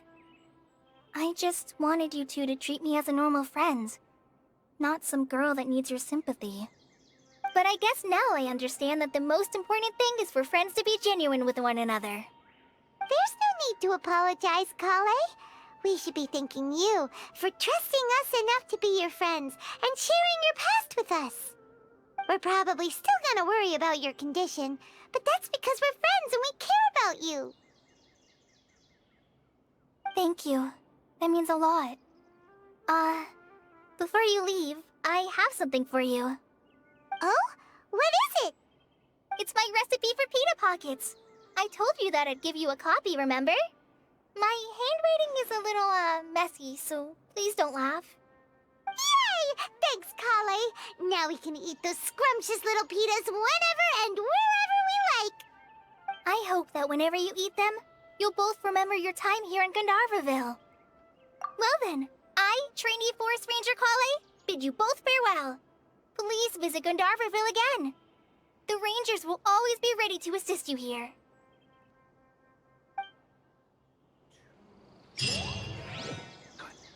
Isn't a single one. I hope you have a safe trip to Sumeru City and get to meet the Dendro Archon there. I'm much better now. I'll be back on patrol again starting tomorrow. Even though I'm not quite ready to help Master clear the withering zones yet, there are still plenty of other tasks for me to handle. Oh, and Traveler, if you ever see Amber again during your travels, please don't mention my illness to her, okay? Amber knows about my case of Elazar and what's happened in my past, but I haven't told her about my condition getting worse. I guess I just don't want her to worry about me. If the need arises, I'll tell her about it myself. All right, we understand, Kale. I hope you have a safe trip to Sumeru City. Kinda hard to believe that Master Tainari can cook, isn't it? His culinary techniques are very polished, but his taste is a little, unusual. It's not really his fault, though. He just has a sensitive tongue and nose, so he prefers much lighter flavors.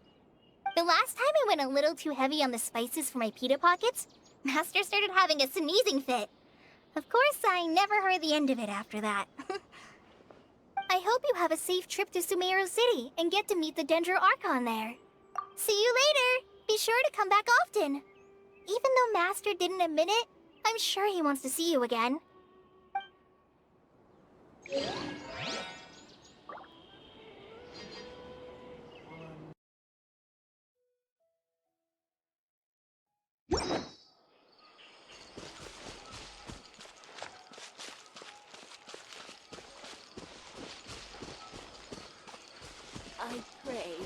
the children must study.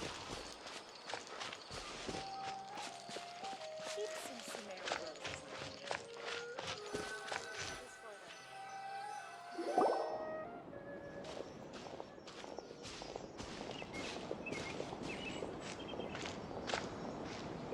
Sumeru City! We finally made it! Oh, did you see that? When those people entered the city, something on their heads lit up. One moment, please, you two. It appears this is your first time visiting Sumeru City. Oh, yeah, that's right. But how did you know that? Because there's currently no information on either of you in the Akasha. But no need to worry, that won't prevent you from entering the city. In fact, the Academia conveniently provides each traveler to Sumeru City with a device.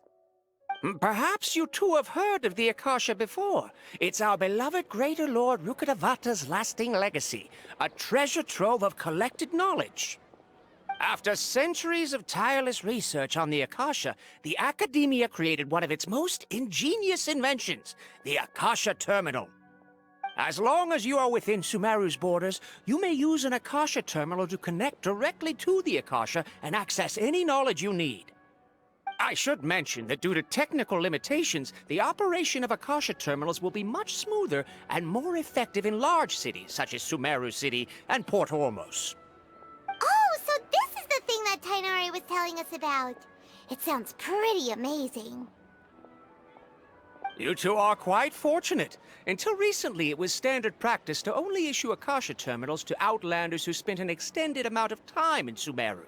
However, this policy was recently changed, and now all travelers are issued one upon arrival. Here are your Akasha terminals. Please handle them with care. It kinda looks like a leaf. To activate it, simply hold it in your hand and say the following phrase to yourself. May the mighty God bless us with their voice of wisdom. Oh, says this little doodad lets you access knowledge. Maybe we can use it to find a way to meet Lesser Lord Kusanali. Let's give it a try. Ahem. May the mighty God bless us with their voice of wisdom.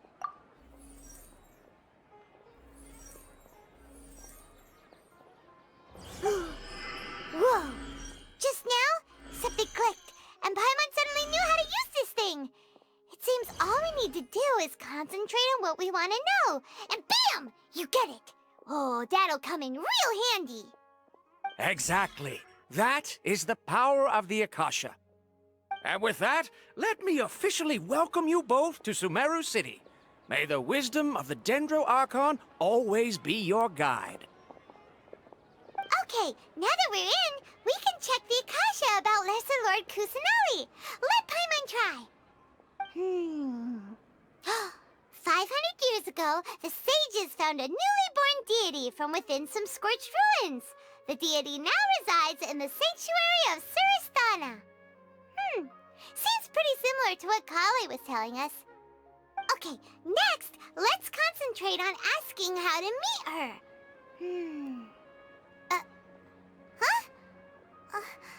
Paimon doesn't sense anything. The Akasha didn't respond to Paimon's question. Oh, come on! Focusing on this question feels like when you have something you're trying to remember and it's on the tip of your tongue, but you just can't think of it. Paimon's brain is exhausted. Oh, smart idea. But what are you going to ask it?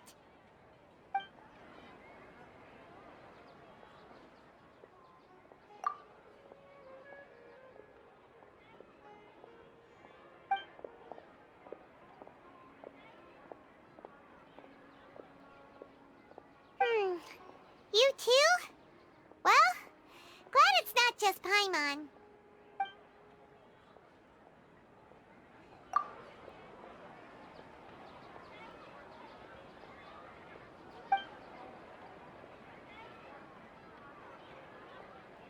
Uh-oh.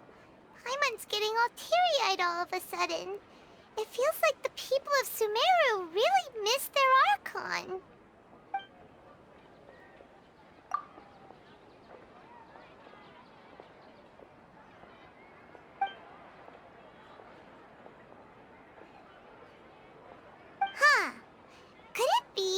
because we're Outlanders and we've only just arrived in Sumeru? You know, maybe we're not qualified to receive an answer to this sort of question or something. Well, seems no matter which way we try, we can't find anything that'll lead us to Lesser Lord Kusanali. Guess our only choice now is to try meeting with the researcher that Tainari recommended. He's from Sumeru and even has a position in the Academia. Maybe he'll be able to access more info from the Akasha. Let's see. Tainari wrote an address on the letter's envelope.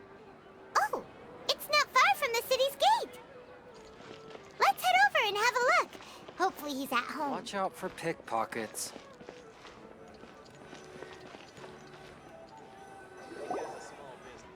Hello, are you Rohawi?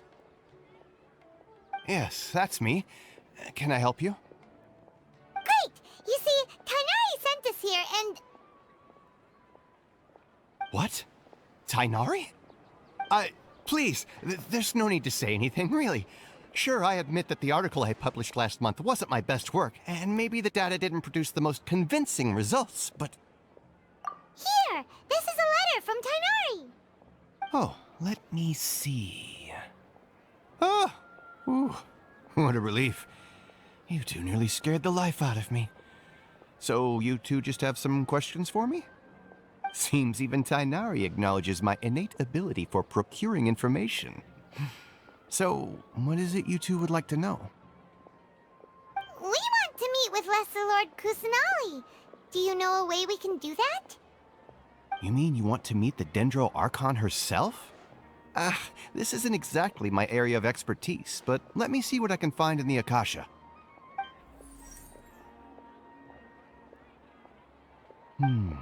Sorry, the Akasha didn't respond to my query. What? You too?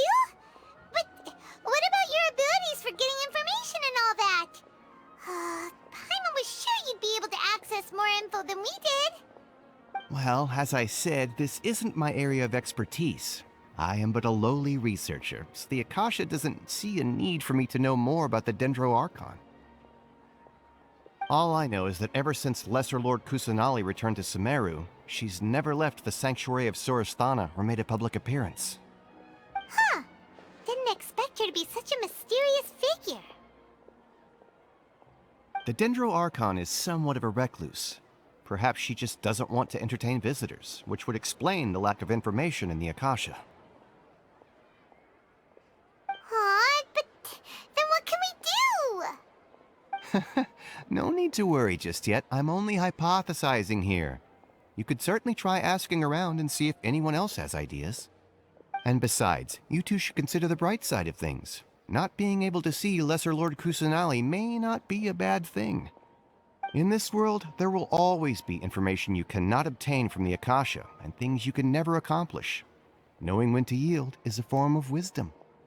Take me, for example. It's a miracle if my brain cells can spit out one paper every 3 years. But Tainari? That guy can publish 3 papers in just a single year. Okay. Thanks for your advice. Don't mention it. If you two ever want information about things like who's been promoted within the Academia or relations between the 6 great sages, come find me. Hey, come on! This is a survival skill at the Academia. Oh, Paimon's expectations were pretty low, but this is so low it's like digging holes in the dirt. So what do we do now? Even if we want to talk to someone, we don't know anybody here. Huh? Like who? Oh, you're right! Catherine! The Adventurers Guild has its own intel network. Let's hurry and find her. How can my own brother say something like that about me? It's plain hurtful. Watch out for pickpockets.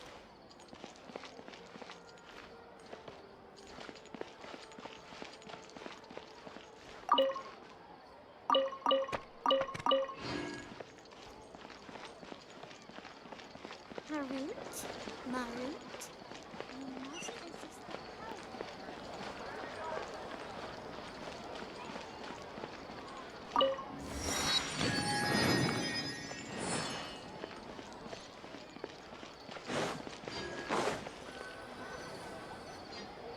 Ad Astra Abyssosk. Hello, Traveler and Paimon. Catherine, we need your help with something. Understood. The Adventurers Guild is always ready to serve you. With what do you require assistance? We want to meet with Lesser Lord Kusanali. Do you know a way we can do that? You two wish to meet with Sumeru's Archon. Understood. Please wait.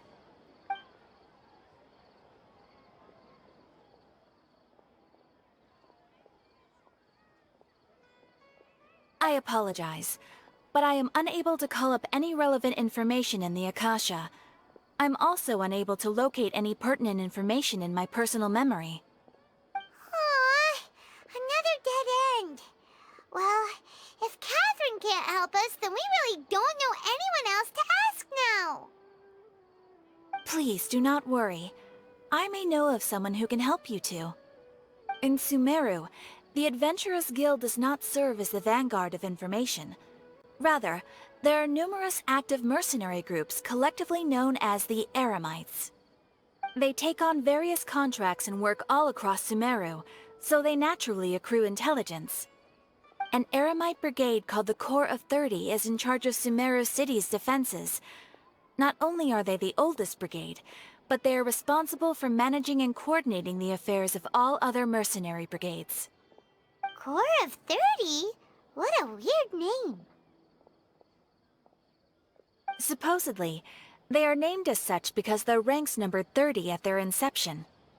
Asfand, an advisor with the Corps of 30, maintains good relations with the Adventurers Guild.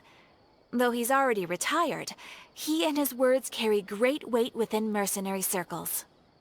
If you'd like to get in contact with him, you can find him at the Corps of 30's headquarters, the Citadel of Rexar. You're welcome.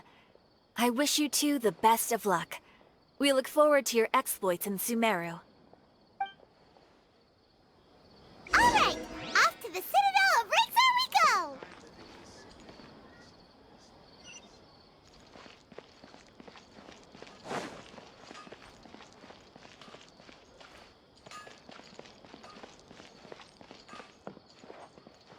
This new shipment Just of take my word.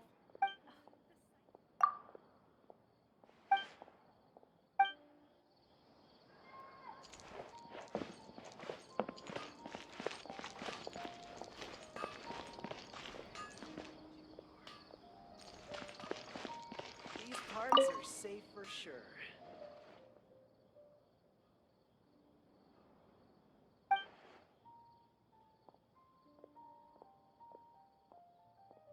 Always brightens my day. This new shipment of items, they're all so ridiculous.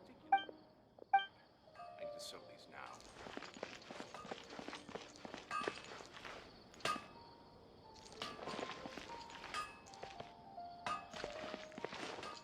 These parts are safe for sure.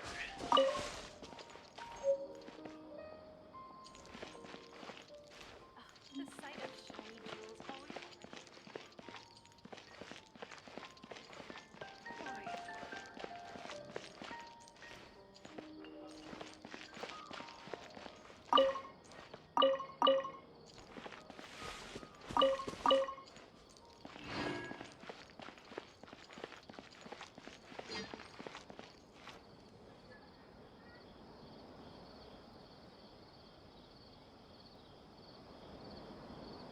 Welcome.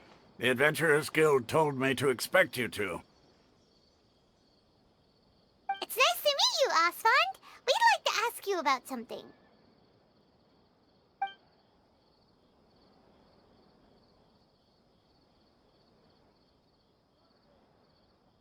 I see. So, Catherine's the one who sent you this way.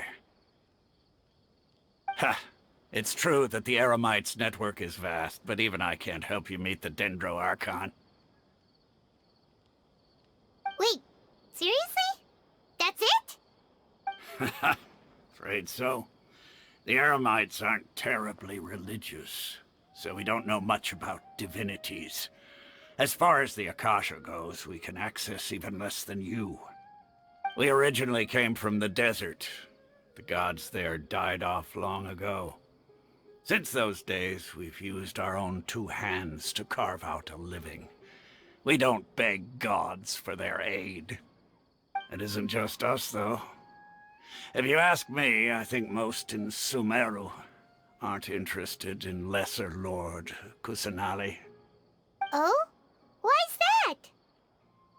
Just take the Academia, for example. They're the ones who truly rule Sumeru. Although they believe in gods, most of them only care for the late Greater Lord Rugadavada. In their eyes, she was the one who founded Sumeru and gifted us with the Akasha. Lesser Lord Kusanali just happened to inherit her legacy.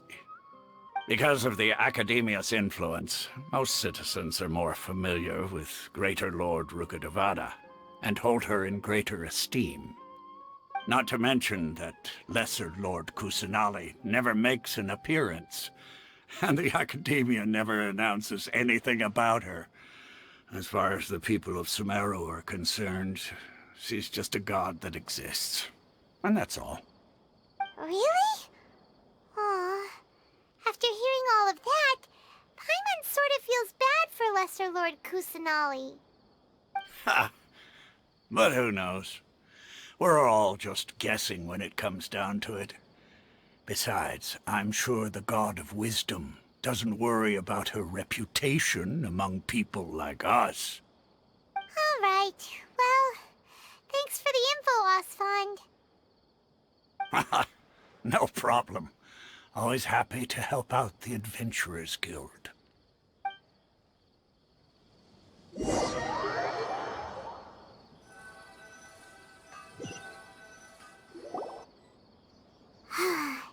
Seems Osfond was right about most people's attitudes here. Not only are they not interested in the Dendro Archon, they even say stuff like, if the Akasha doesn't think I should know, then I don't need to know about it.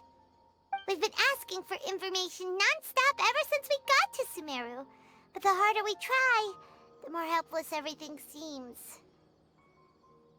Isn't there at least one person in this entire city who cares about Lesser Lord Kusanali? Oh, you two are interested in Lesser Lord Kusanali? Huh? Who are you? From the sound of it, you two are Outlanders who recently arrived here. You've been asking around for information on Lesser Lord Kusanali, right? Oh, I'm sorry.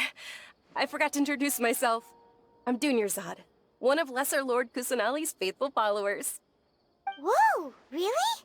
Then do you know how we can meet with her? I'm afraid I can't help you with that. But your conversation earlier did happen to remind me of a legend about the Dendro Archon.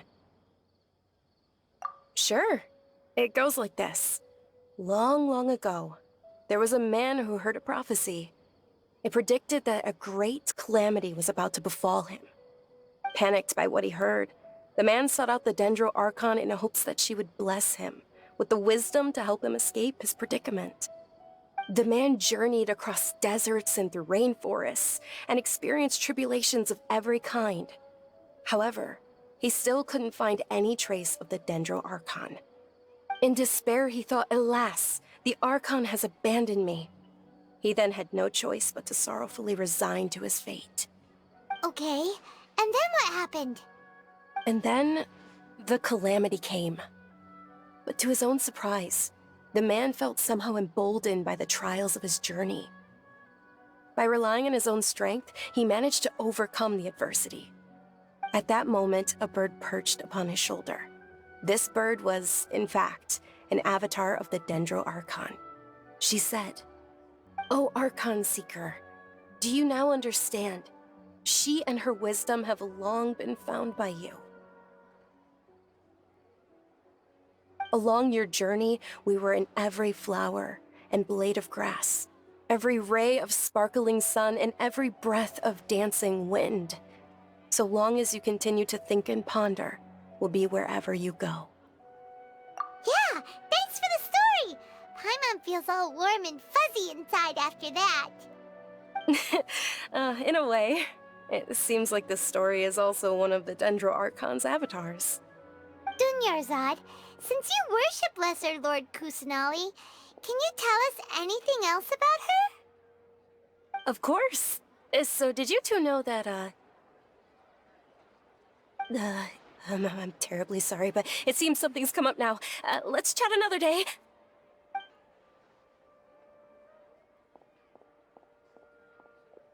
Hey, wait! What the heck just happened? It looks like they're searching for someone. Dunyarzad was acting super nervous just now. You think they're looking for her? This stinks! We finally managed to find a lead about Lesser Lord Kusanali! We can't let them get in the way now! Let's see if we can get rid of them. Then we can catch up with Dunyarzad! Hey, have you two seen a brown-haired girl wearing a purple top and a long blue dress? We're looking for her. Did she have bandages wrapped around her wrists? Yes, that's her. Did you see which direction she went? Yeah, she went that way. Quick, after her!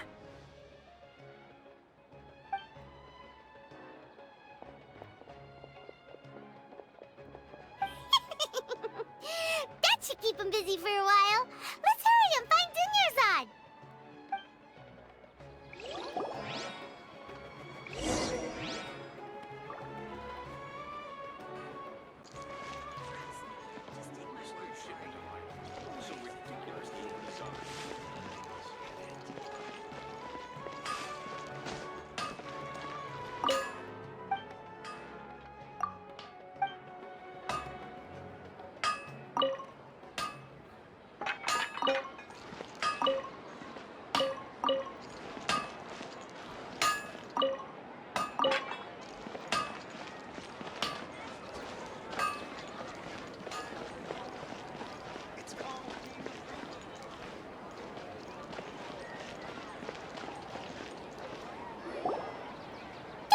Dunyarzad, we thought you might have been long gone by now.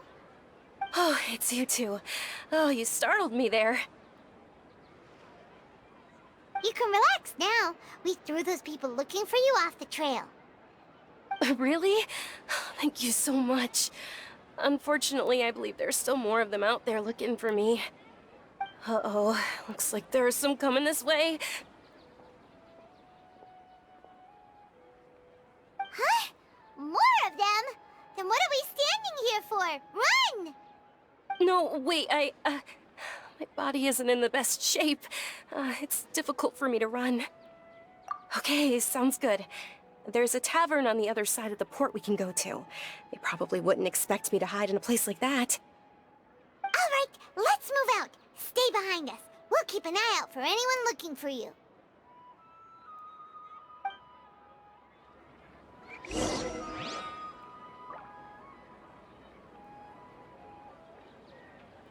Trust me, just take my word for it.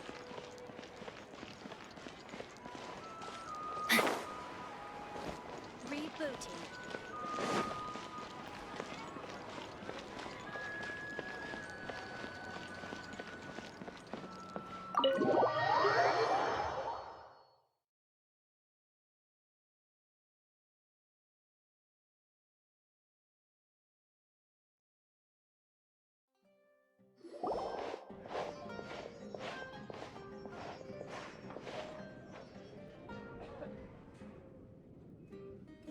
We made it.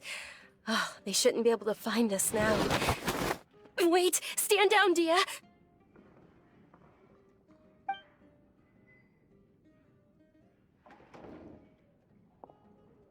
My lady, who are these two? They're travelers that I met on the street just a moment ago. They happened to notice that you were all searching for me, so they helped me hide. I see. In that case, you two should scram. There's nothing here for you. Wait a sec! Who the heck are you? And why are you shooing us away? I'm Miss Dunyarzad's bodyguard, here to see that she returns home safe and sound. My lady, let's get going. You've been gone for so long that your parents are worrying themselves sick. And if I refuse to go with you? It'd be easier for the both of us if you cooperated. But if you insist on not going, then I'll have to carry you like a sack of potatoes. Hey! Dunyarzad already said she doesn't want to go back. Why are you still pushing her? Stay out of this. You don't understand the situation. Sorry, my lady. Even though I'm your bodyguard, your parents are my employers. I have to answer to them. How much? Wait, what? How much more do I have to pay you to become your employer? So you never listen to my parents ever again. Double? A triple? Give me some time and I'll get that much. My lady, this isn't about Mora. I don't know what you think of us Eremites, but let me say this. I like Mora, but I'll never go against my principles. That's why I'm here looking for you. Sure, it's an order from my employer, but my conscience was also telling me it's the right thing to do. And knowing your health, carelessly running around like this is gonna hurt ya. For the sake of those who love you, don't be stubborn. No, you're wrong. I'm aware of my limits and I know what I'm doing. Honestly, the only people being stubborn right now are my parents. And they know perfectly well that it makes no difference if I'm at home or not. They still won't accept reality. And every time I bring this up, they just change the subject. Dia, you've been living with us a long time already. This should be old news to you. Dia, I know it hasn't been easy for Mother and Father, and I'm grateful for everything they've done for me. But there's someone else in this world I'm also grateful to. Because she saved me. The love I have for her is the same I have for my parents. This is my life and my last chance. So I want to do something meaningful.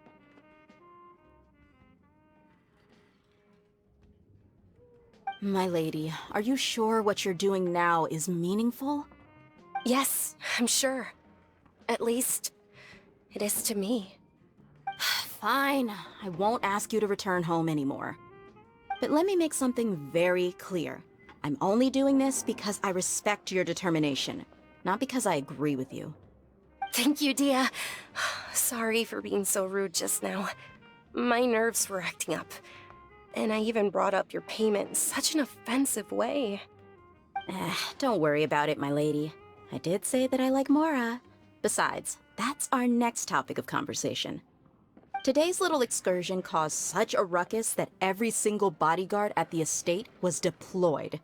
It wouldn't be easy to hide things from your old man. Since this definitely won't be your last escapade, here's a little tip.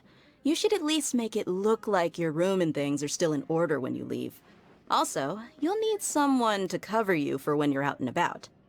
So, I'll let you hire me, my lady. This way, everyone wins. As for the pay, let's say half of what your father pays me. We can settle the bill when we return to the estate. Okay, deal. Yay! Looks like they've reached an understanding.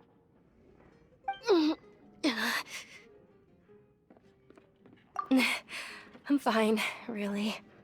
I just feel a little tired now that things have calmed down. My lady, stop trying to look tough. We're already in a tavern, so let's rest up and grab some grub. I'm sorry for worrying you two. If you don't mind, I'd like for you to join us. Sure! After you rest up, we want to hear more about Lesser Lord Kusanali.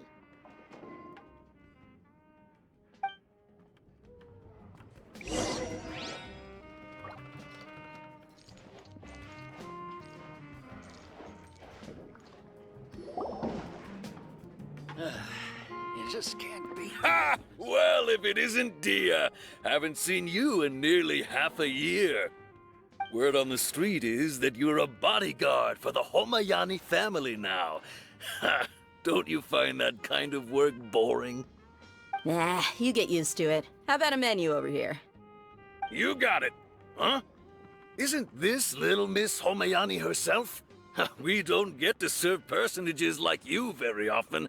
We'll be sure to prepare our very best. Thank you, sir, but there's no need. I don't have a lot of Mora on me, and I really ought to save as much as I can. But please bring these two the best food you have. They're my new friends, so I want to be a good host for them.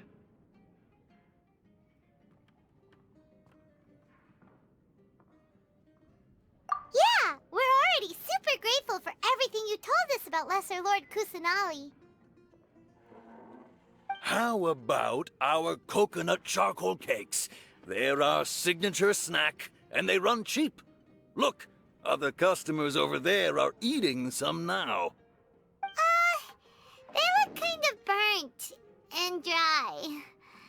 Paimon will pass. Hey, come on! Paimon has personal preferences too, you know. Dunyarzad, we asked a lot of people when we first arrived, and almost nobody was interested in Lesser Lord Kusanali. So, what made you want to follow her? Well, remember when you asked me if I knew how to meet the Dendro Archon? Even though I don't know how, I think I've actually seen her before. Huh? Really? Yes, it was when I was a child. At the time, my illness had kept me bedridden for the better part of a year. I was stuck inside and couldn't make any friends, and my parents did their best to find treatments for me. But even then, the Akasha didn't have any helpful information. My younger self no longer had any hopes or dreams. One flare-up was so bad that I was in a semi-conscious state for several days. Then one night, I woke up alone in my room. I was terrified. My body was paralyzed. Even if I cried, there was no sound. At that moment, an ethereal voice spoke in my mind. Dunyarzad, don't be scared. You don't have to cry. Dunyarzad, don't be scared. You don't have to cry. Who are you? How do you know my name? How do I explain this? You might not be able to understand, but actually, I know everything about you. Really? Of course. I know that you're scared of thunder, that you hate taking medicine every morning, and that you love counting the petals on your mom's skirt. Wow, you really do know everything. Dunyarzad, is there anything you want? Want? Not really. I can't go anywhere or do anything. Huh? But aren't you a child? All children have wishes. Tell me what you want, and maybe I can make it happen. Then, can you make my illness go away? Oh. I'm sorry. But I'm not powerful enough to do that right now. Then, can you be my friend? After that, the voice said, "Okay, I'll be your friend." Although my body was suffering during those days, that voice encouraged me and told me many wondrous things. Beyond my window was the flourishing Sumeru city. Beyond the city was a lush rainforest. And beyond that was the wall of Samiel, deserts, and all of Tevat. Once I finally made it through that bout of illness, I couldn't hear that voice anymore. I told my mother about it, but she said that I must have been dreaming. But I know that that voice wasn't a figment of my imagination. Before that, I had never heard of Tevat. Yes, for sure. If it weren't for that voice, I would have never grown curious about the outside world, nor would I have learned how to read and enjoy so many books. That voice sparked a desire for wisdom. It had to have been the Dendro Archon. I've been hoping for a chance to repay her kindness. In fact, I was running around today to help prepare the Sub-Zerus festival for her. What's the Sub-Zerus festival? It's Lesser Lord Kusanali's birthday, which was the day that she was found by the sages. It's actually an old holiday that originally celebrated Greater Lord Rukkhadevata's birthday. When she passed away, the holiday eventually became a celebration of the Lesser Lord's birthday. I heard everyone was overjoyed when they welcomed her back to Sumeru.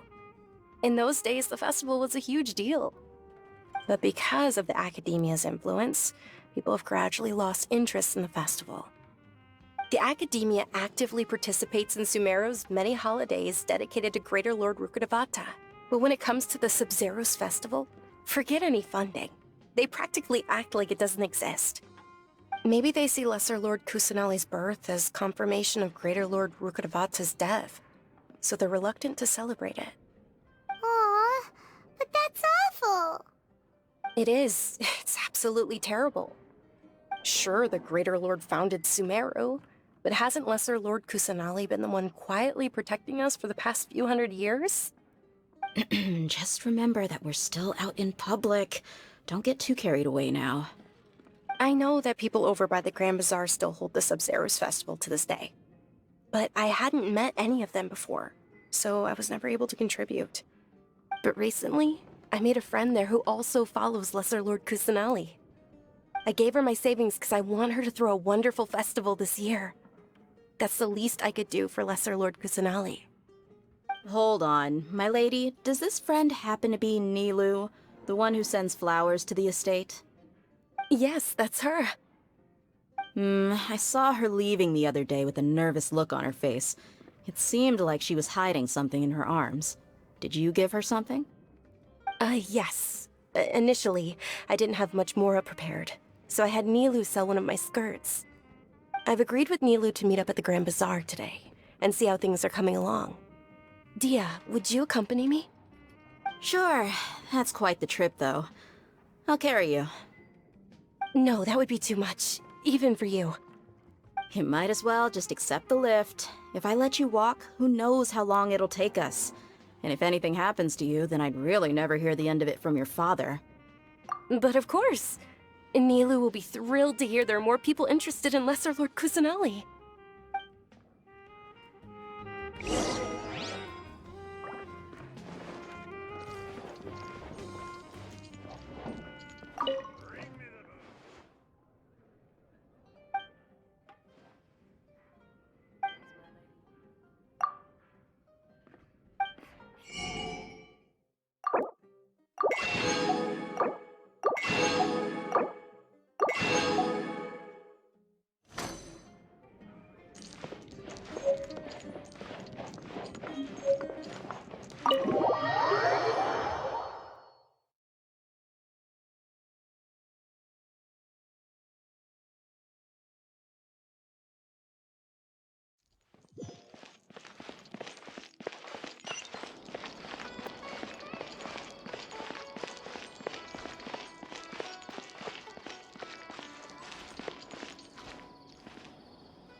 Shoots is the best stall in the whole business. Fascinating story. I've got great food and great clothes that everyone can enjoy.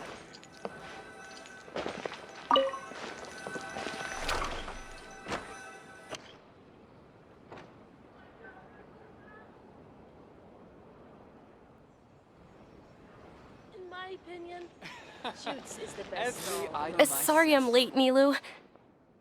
Oh, Dunyarzad. It was taking you so long that I assumed you got trapped at home, but you made it in the end. Uh-oh. But if Dia's here, that means you got caught, right? You could say that, but everything worked out. She's on our side now. Not completely. Oh, and who are these two? Oh, meet the Traveler and Paimon, my two newest friends. They're visitors who just arrived at Sumeru City and are looking for information on Lesser Lord Kusanali. So you're followers from another land? That's wonderful. You two absolutely mustn't miss the Sabzeruz festival. By the way, Dunyarzad, we've already started decorating the Grand Bazaar. It looks spectacular, thanks to your generous contribution. You're very welcome. It's the only thing I could do. Do you still have enough Mora? Probably? But don't sweat it. We've already finished renovating the stage. Come on, I'll show you.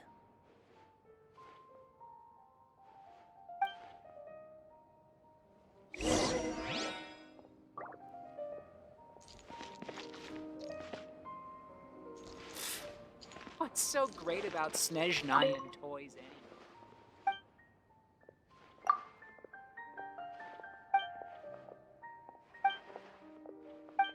Everyone can enjoy.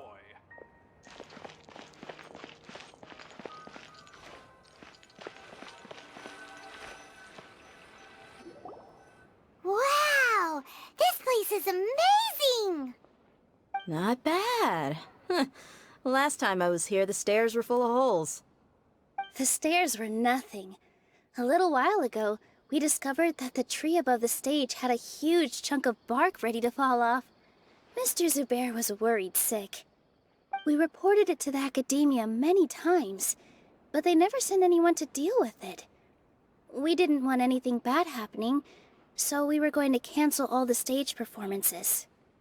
Oh, probably because it was the theater asking. The academia looks down on performers like us. They probably think it would be best if the theater closed down completely. We can't let that happen, though. Not only would everyone involved in the theater go hungry, but then we wouldn't be able to hold the Sabzeruz festival anymore. Thank the Dendro Archon for Dunyarzad. With the Mora she gave us, we hired someone to patch up the tree, and we also gave the stage a much-needed makeover. The stage is going to be even prettier when it's festival time. I can't wait for you to see it. And I can't wait to see you on the stage. You've been practicing so long already. It's almost time for your dream to become reality. It's our dream. I'll do my best for the two of us. Nilu, what are you gonna be doing at the festival? She'll be dancing the dance of Sabzeruz, the most important performance at the Sabzeruz festival. Dunyarzad, have you told him the origin of this holiday? I only told them about the Greater Lord and Lesser Lord so far. Okay, then I'll tell you two about how this holiday came to be. According to legend, the Sabzeruz festival was originally the Goddess of Flowers' birthday celebration for the Greater Lord. A long, long time ago, on one of Greater Lord Rukkhadevata's birthdays, her friends threw her a celebratory banquet. Some of the gods got drunk. One started playing music, and the Greater Lord started singing, so the Goddess of Flowers began to dance. As she danced upon the grass, countless beautiful parisaras began to bloom wherever she stepped. Those brilliant purple flowers became her dazzling stage. All the gods clamored, "Oh, if only time could stop at this very moment." Huh? Really? Oh, you probably mean because all the gods in this story are no longer alive. Although they aren't around anymore, they're preserved in our tradition of dance. This outfit I'm wearing is apparently based on how the Goddess of Flowers looked. Though we're just tiny people compared to the divine, we still have to do our best to make sure that the birthday girl feels loved on her special day. Nilu, you of all people will definitely be able to convey our well wishes to the Dendro Archon. I also noticed that you went the extra mile and scattered parisaras around the stage. They symbolize the Goddess of Flowers, after all. It's just a shame that all the real parisaras went extinct after her death. Yeah. The Greater Lord brought forth parisaras in memory of the Goddess of Flowers. but she ultimately could never truly replicate that beautiful purple. Thinking about the Goddess of Flowers dance makes me wish I could have seen it. If my stage were anything like that, I'd be thrilled if I had just 2 real body Saras on the stage. So, Traveler and Paimon, what do you think? Interested in the Sabzeruz festival? Will you two be coming? All of Lesser Lord Kusanali's followers will be there for her birthday. It'll be a good opportunity for you to learn more about her. Ooh, Paimon thinks that's a great idea! Hey, come on! There's nothing wrong with enjoying a festival. Besides, it's Lesser Lord Kusanali's birthday. She'll be happy to have more people who are celebrating it. So how about we all attend the Sabzeruz festival together? Dunyarzad, let me show you which stage decorations we've picked out so far. Traveler and Paimon, if that doesn't sound interesting to you, then feel free to explore the area. Everyone at the Grand Bazaar loves Lesser Lord Kusanali, and we're all looking forward to the Sabzeruz festival. In that case, we'll take a look around.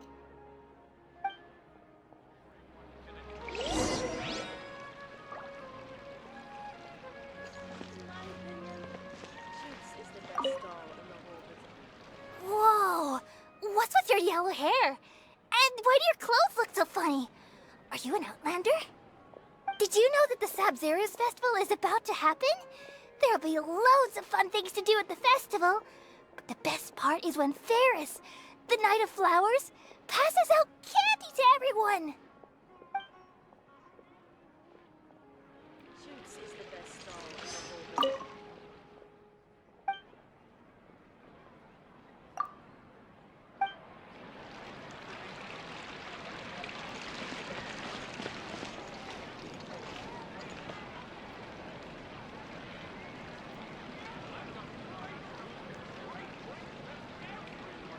I wonder if the treasures I discovered in my youth might have been... Huh.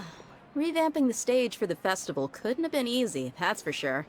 I bet this year's festival will be one to remember. I don't know much about the Grand Bazaar, but I do know that the residents here have a penchant for song and dance. 2 things that the Academia doesn't particularly approve of. Oh, and the perfume sold around here is a lot better than what you'll find elsewhere. The fragrances are longer lasting and they're gentler on your skin and... I mean, that's what I've heard at least.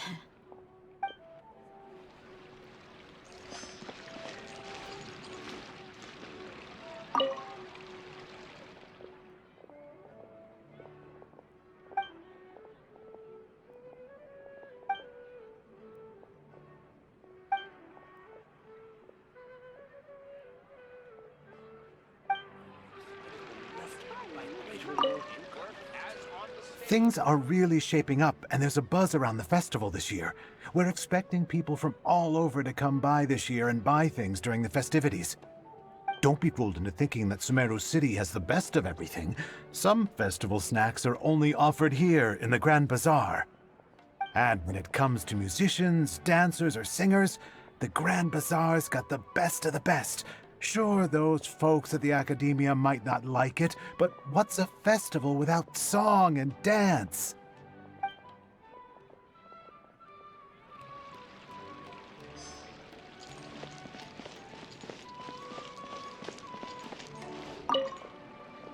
Ah, dancing at the Sabzeruz festival. You know, I also danced when I was younger. As a child, I even asked my grandmother why we performed the dance for the Lesser Lord when it was originally done to honor the Greater Lord. My grandmother said that Greater Lord Rukkhadevata is a beloved deity and honored by all, and Lesser Lord Kusanali is too.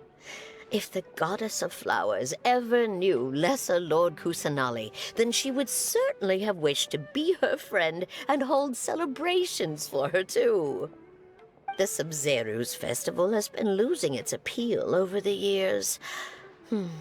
That is, until a wealthy benefactor stepped in this year and brought the festival back to life. I heard she forked out a lot of mora to make it all happen.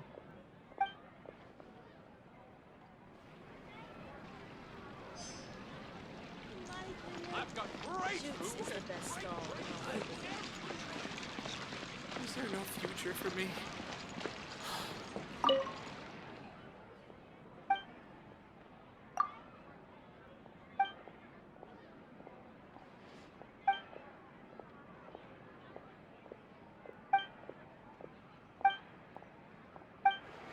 Work as on the stage, one must act with gusto. Let's see. What else have I not inspected yet? Milu, your outfit looks amazing. There's also something different about you from when we first met up. I thought I'd add a little extra pizzazz to my dress for the festival. See? Wow, did you sew all that yourself? Uh-huh. Sewing is a fundamental skill for everyone in the theater company because we make all our own costumes. Did you know that Mr. Zubair not only can make costumes, but props too?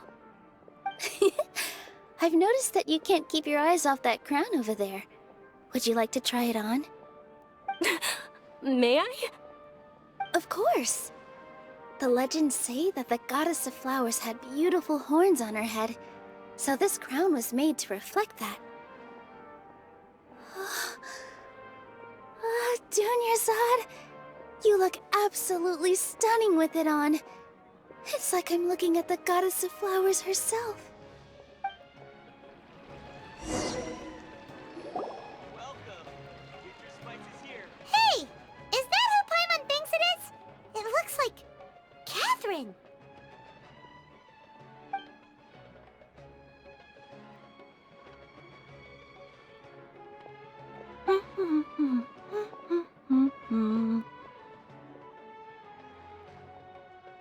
Huh.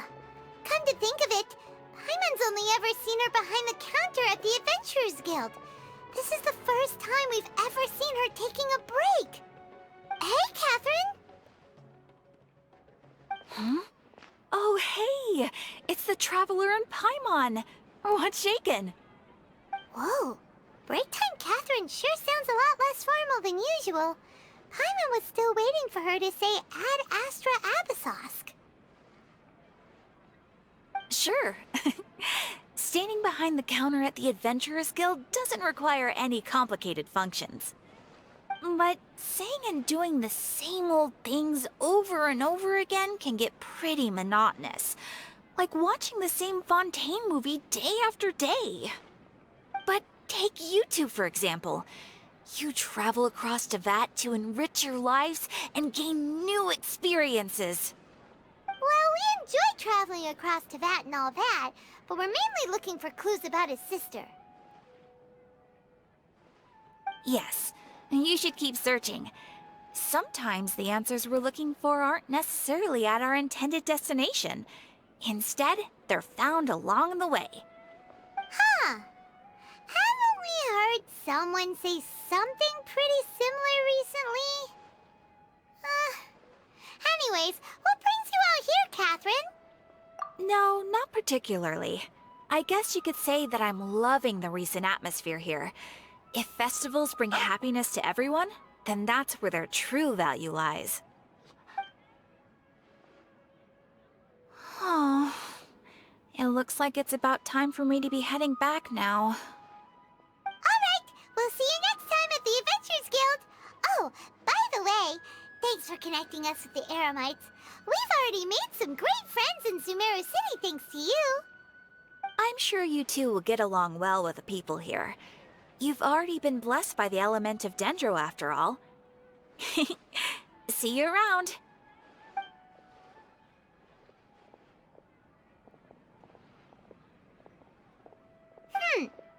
There's something really different about Catherine today. Hey, Traveler. Paimon. Oh, hey, Dia. What's going on? I've got something to tell ya. My lady knows you're looking for ways to meet Lesser Lord Kusanali, and she's been trying to come up with a way to help you.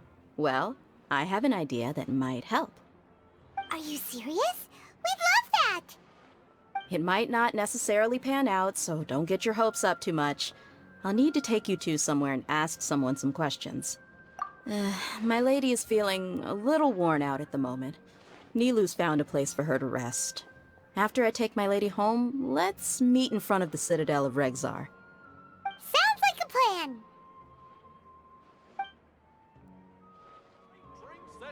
Let's head over to the Citadel of Regzar and wait for Dia!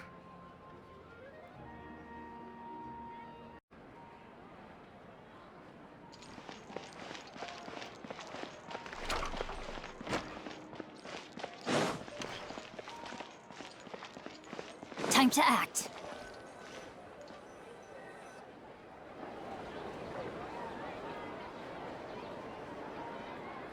Sorry, I'm late. It took some convincing for the Master and Mistress to believe that Miss Dunyarzad was only sitting in the port for a while because she was in a bad mood. Anyway, I guess I should be thanking you. I haven't seen Miss Dunyarzad that happy in a long time. If it wasn't for you two, she probably would have been caught and dragged back much earlier. You sure sound a whole lot nicer than when we first met, Dia. Who would have thought you had such a soft spot for Dunyarzad? It's called being a professional. I'm a bodyguard, and I work for whoever's paying. Look, Dia's blushing. Listen, you two. I don't expect to be working for Miss Dunyarzad very long, but I hope to finish things on a positive note if possible. Let's cut the chit-chat and head into the Citadel. We'll see if the person I know has a way for you two to meet with the Lesser Lord.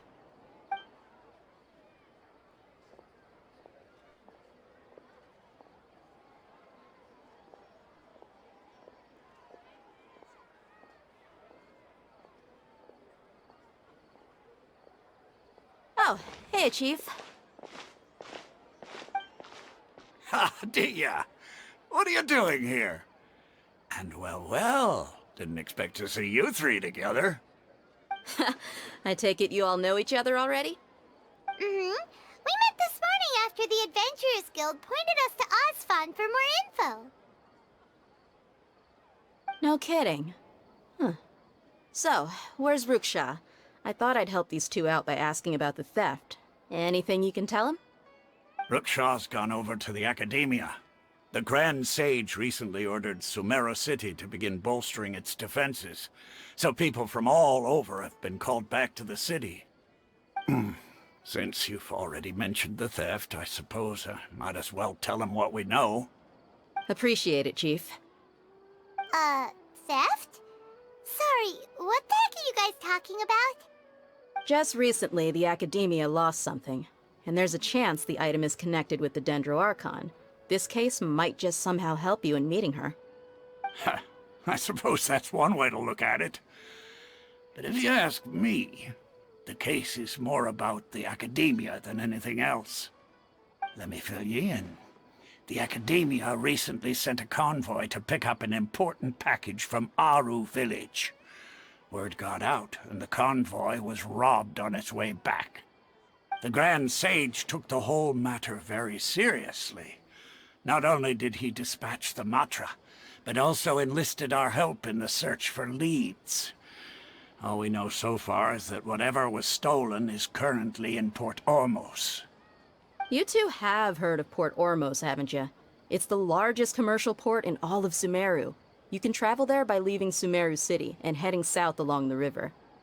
The Academia's grip isn't long enough to reach all the way to Port Ormos, so the city's a little more laid back, meaning the population's also a mixed bag. You never know who you'll meet there. Apparently what was lost has a great deal to do with the Akasha, knowledge, and even the gods. I'm afraid I don't have any other details for you, though. If you're interested, maybe you could head to Port Ormos and ask around yourselves. If you want my advice, try introducing yourselves as students of the Academia once you're there. Are you serious, Chief? All the Academia students are in Sumeru City, you know. Why should they pretend to be students in Port Ormos? If you're also interested, just go there and see what happens. Count me out. I've got plenty of work to do here for the Homayani family. And take it from me, if you two really do decide to visit Port Ormos, you'd best watch your backs. Let's just say that the Eremites there aren't nearly as friendly as those here in Sumeru City. There are even some extremists who go around shouting slogans like, "Retake Sumeru for the Scarlet King." Word is that more and more are joining their movement. They're becoming a real headache for Chief and the others. You bet they are. The Scarlet King's been dead for thousands of years. Now they start spreading rumors of his return. Ridiculous. Not everyone's like you, Chief. Even the desert natives who abandoned their homes in the wilderness still wish to have a god of their own. Well, Traveler, that's about all the information we have for you. Thanks, Dia! And you too, Osfond! Since we've gathered all we could for the moment in Sumeru City, let's head to Port Ormos and see what we can find next.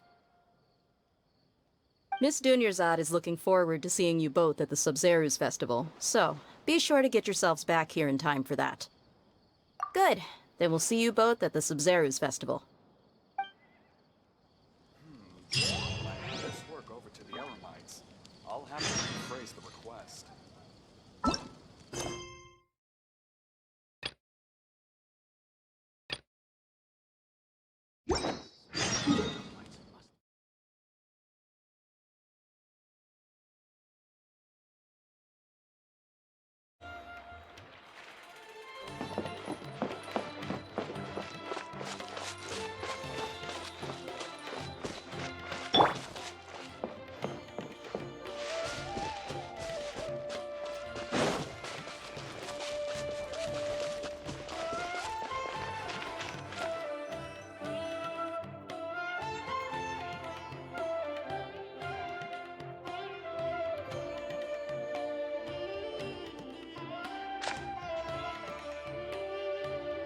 Come and have a good look yourself.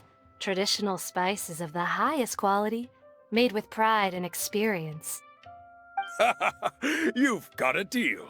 I can't thank you enough for always looking after my business. Believe me, I'm not making this up. Several Eremite mercenary groups are nearly in open conflict, but does the core of 30 care? And that's not all. Did you know that... Wow! Talk about hurly-burly! This place is busy! Guess that's only to be expected for the largest port in Sumeru. Maybe it's because of what Dia told us earlier, but Paimon can't seem to shake the feeling that there's also danger lurking in these crowds. Ooh. Let's get our bearings so we can start looking for leads. We know that whatever the Academia lost is related to the gods. But other than that, we don't have much else to go on. Osfund told us to try posing as Academia students while asking around. Paimon checked the Akasha on the way here, and the Academia doesn't seem to have any research facilities in Port Ormos. Paimon doesn't get it. Won't we look even more suspicious going around saying we're Academia students and asking about the stolen item? Well, given all the people that come through here every day, if there's any information to be found, Paimon bets we could find it in the market. Let's ask around and see what we come up with.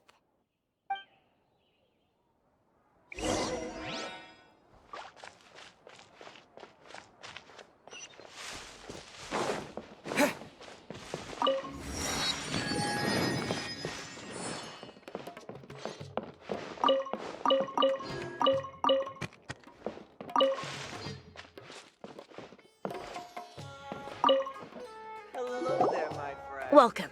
Welcome. How can I help you two? Hi there. We would like to ask you a question.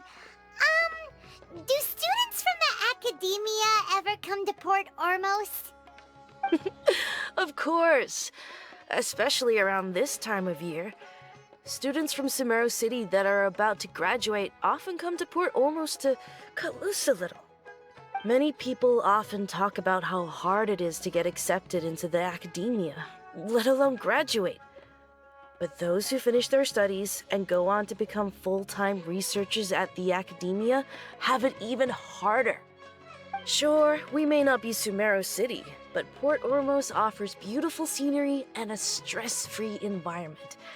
Some even say it's good luck to come to Port Ormos, so students and researchers come flocking here when things get to be too much at the academia. Ah, you see over there? Those are students from the academia. They've been looking worried and miserable ever since they got here a few days ago. If you ask me, the life of a merchant is better. So long as the Akasha teaches us what we need, then life is good. Those students seem to be discussing something. Let's see if we can listen in. Does nothing but smooth talk all day.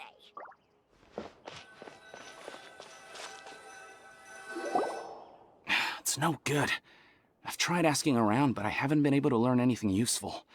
Not to mention that a bunch of scary-looking Eremite mercenaries have been posted along the streets now. There's been a lot of fighting between the different Eremite factions in Port Ormos. If we choose to move on our own, then it would be wise to steer clear of them. Especially the group that's constantly shouting some stuff about the Scarlet King and some resurrection. I've even heard that the Citadel of Regzar is starting to get fed up with them. What was that group called again? Ein something or other? They're called Ein El Akhmar. Today, I heard that the thing we're after might be in their possession at the moment. Wait, come again? Don't you see? Many of the Eremites in Port Ormos deal with trading this kind of thing. They're usually pretty wary of outsiders, but not so with students of the academia. It's because the kind of goods that students are looking for aren't the kind of goods that Eremites are after. As long as they know you're a student, then deals can be made. I've heard that Ein El Hakmar likes to set up shop at the Jafar Tavern. Supposedly, if you're willing to part with 500,000 Mora, they'll give you info on anything. Wait, did you say 500,000? If information alone costs that much, then how could we ever afford to buy what we're looking for? I guess we might as well give up on trying to graduate this way. I wouldn't worry too much. Our field of research is very niche. Who else could possibly be after that kind of shady knowledge? I bet it's practically worthless to anyone aside from us. Well, I guess that makes sense. Then the only thing left for us now is to find a way in. Why don't we all just pool our money together and pay for the information? Whoa! Did you hear that? A niche field of research and shady knowledge? It all sounds pretty suspicious to Paimon. Is knowledge something people just buy and sell like that? So, what's our plan? Wait! Didn't you hear what they just said? Buying information is going to cost us 500,000 Mora! Have you lost? Oh, alright. Paimon never thought she'd agree to parting with that kind of Mora. But if you know what you're doing, then we should give it a shot.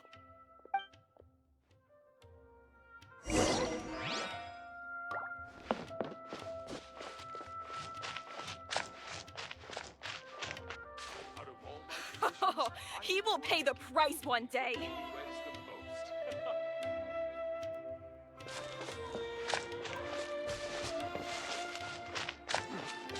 Got any commissions related to antique appraisal?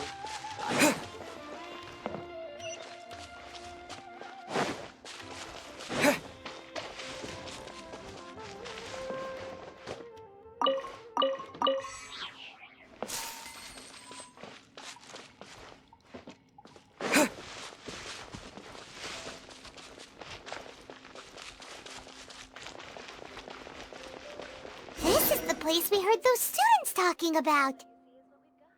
Let's find a seat somewhere and see if we can spot the group they mentioned.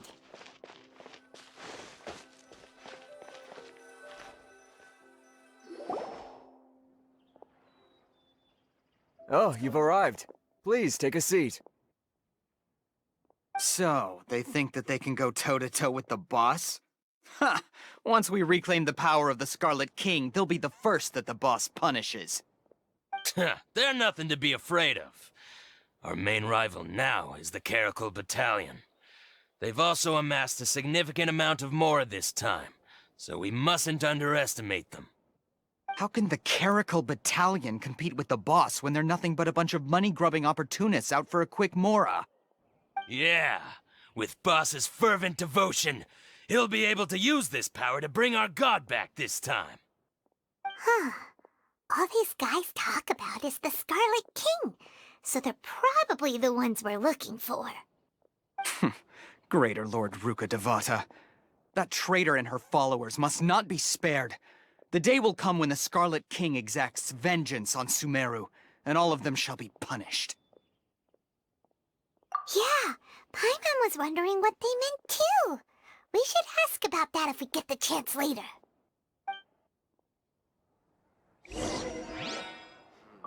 Should I adjust the shipping schedule?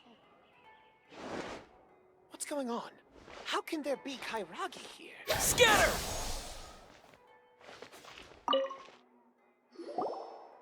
Huh? Who are you? What do you want? A student? Huh. What's a student from Sumeru City doing in Port Ormos? Ah, well, if it's info you want, you've come to the right place. The question is, can you afford it? Huh? What is this, some kind of joke? Oh! Sorry! He must have grabbed the wrong amount! Hey, what do you think you're doing? Oh, Paimon can't stand to see so much more go. But there's no other choice right now. Here, this is the merchant's address. Whatever you're looking for, you'll find it there. Hmm? Well, what are you waiting for? Oh, that's right! We heard you mention the Scarlet King just now. We're actually interested to know more because we're, archaeology students! Fine. Since you've already handed over the Mora, I guess I can throw in a little extra info. As you can see, members of Ain al-Ahmar are devout believers of the Scarlet King. Years ago, the Scarlet King founded the great desert nation that was our homeland. It was an advanced civilization, far beyond anything you'll see in present-day Sumeru. The Scarlet King was the rightful god of wisdom, but he was betrayed by a companion he trusted. She even stripped him of his title, God of Wisdom. So, you mean the traitor was... Greater Lord Ruka Devata, yes! That shameless wretch destroyed the Scarlet King's civilization, and our ancestors were forced to flee to this land where we were made to suffer the tyranny of our enemies. Furthermore, she conspired with the Academia to cover up the truth of her actions, and create the merciful and benevolent facade for which she is now known. Ugh, just thinking about it sickens me. But the story doesn't end there, oh no. The Scarlet King isn't truly dead. The voice of the Oracle has been heard in the desert, prophesying his resurrection. Mark my words, our god shall return. And when that day comes, all followers of the traitor and all the desert dwellers who have forgotten their true god will suffer retribution together. If what I'm saying makes you shiver with fear, it might not be too late for you to become a believer of the Scarlet King. I don't have anything to say to you Academia people about that. I think this conversation has reached its end. Not just yet. This man is a fraud. Huh? You again? Deranged Academia lunatic. Yes, it's me again. I already warned you that if you weren't willing to sit and discuss things with me, I'd take measures to make things uncomfortable for you. Listen to me. That address he gave you is fake.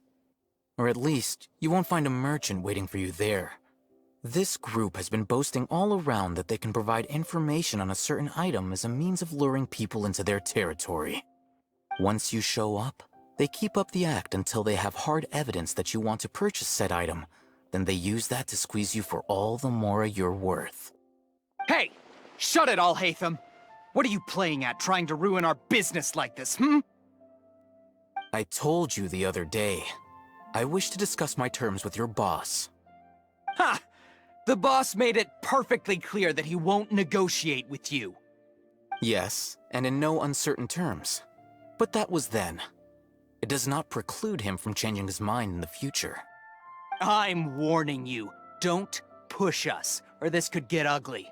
We don't usually get rough with people from the academia because it just complicates things. For a lunatic like you, though, we might just have to make an exception.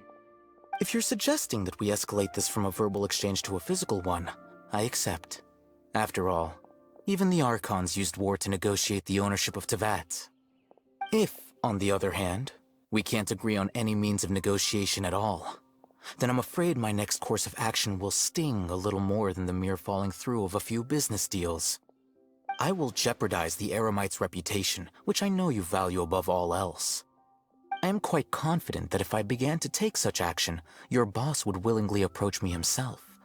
However, I fear that by then, some things will have happened that cannot be undone. Also, a word of advice. I suggest you tell your boss exactly what happened here today. Otherwise, he might blame you for not telling him in the future. What did you say? Consider this. Have I ever failed to follow through on my word in the past? This guy is really out of his mind. Okay then. If you really have a death wish, let's meet a week from today. The pier in front of the Pharos Lighthouse, 4 o'clock in the afternoon, sharp. Don't expect us to hold back. Not so fast. First, you return the 500,000 mora to them.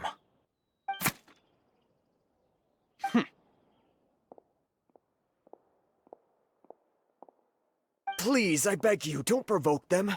We can't afford any trouble with this crowd. They haven't even paid for their food yet. Ah, Mr. Iman. There appears to be fewer staff in the restaurant recently. This wouldn't happen to be because they're all busy spreading the word to the students, would it? Well... Someone who chooses to do business with a group like that really can't afford to get so flustered the instant someone confronts them about it. Consider the meal compensation for our silence. I'd say you're getting an excellent deal. Whoa, did you see that? He not only got us our Mora back, but sent the Emirites running too! Plus, he seems to know a lot about what's going on around here.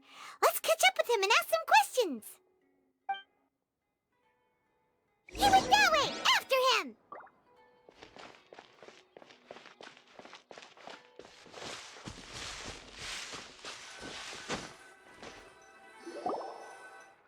Wait up!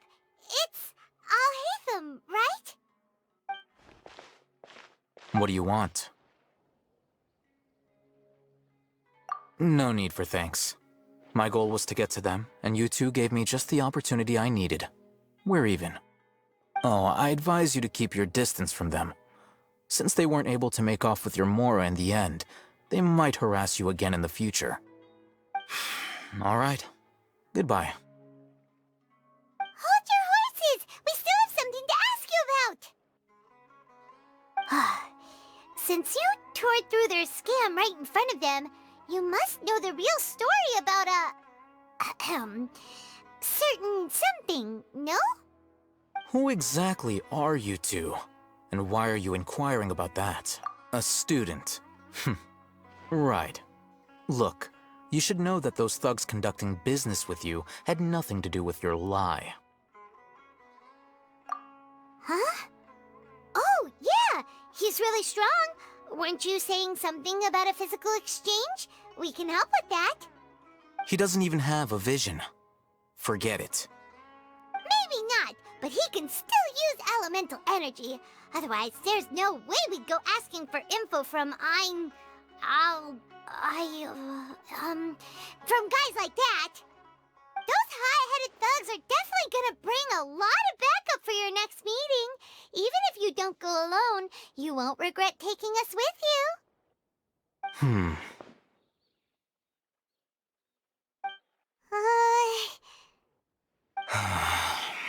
All right, I accept. Got a pen and paper? If you're searching for someone who sells that kind of merchandise, I'll give you one of their addresses, and you can try your luck. We'll reconvene at the appointed time by the pier. It doesn't matter if you show up or not. So, since you were happy to give us this merchant's information, does that mean you can tell us exactly what we're after? You were willing to part with 500,000 Mora for something and you didn't even know what it was? Okay. Well, if you truly are as skilled as you claim, then you can beat the answer out of them when they become hostile. Look, if you've been making inquiries, then you have to know something by now. Tell me what you know so far, so I don't waste time repeating information. We know it's connected to the academia somehow, and that not only do the Eremites deal in it, but some students want to get a hold of it too. What else? You know almost everything there is to know, but you're unable to compile this information because you've never seen the object before. This is what you've been looking for. Paimon can't tell what it is. It looks like some kind of ornament. This is a knowledge capsule. To put it simply, it's a vessel that can store a fixed quantity of canned knowledge. It's like a miniature Akasha. Anyone who links it to their personal Akasha terminal instantly becomes privy to its contents. Correct. Anyone. Unlike the Akasha, which heavily regulates who can access what information, knowledge capsules confer their contents without any requisites. That's amazing! It's essentially a convenient and harmless vestibule for knowledge. Unfortunately, it's illegal in Sumeru to privately possess or trade them. They were created as a means for scholars to transfer knowledge gained from Irminsul into the Akasha, and are intended to be destroyed immediately after use. But despite strict regulations, some of these knowledge capsules will always escape destruction. After all, there will always be those in this world who are dissatisfied with life as designed for them by the Akasha and wish to change their fate. Over the past century, a wide variety of canned knowledge has been leaked from the academia. Now, in Port Ormos, the valuable ones are a means to Mora for the Eremites. Meanwhile, those which the Eremites deem to be useless to them occasionally prove useful to the common citizens and hapless academia students. Well, I think that about sums it up. Ah, so that's your true objective. With our current arrangement, I don't believe I can offer an answer. You're still resolved. Fine. Let's talk somewhere with fewer people.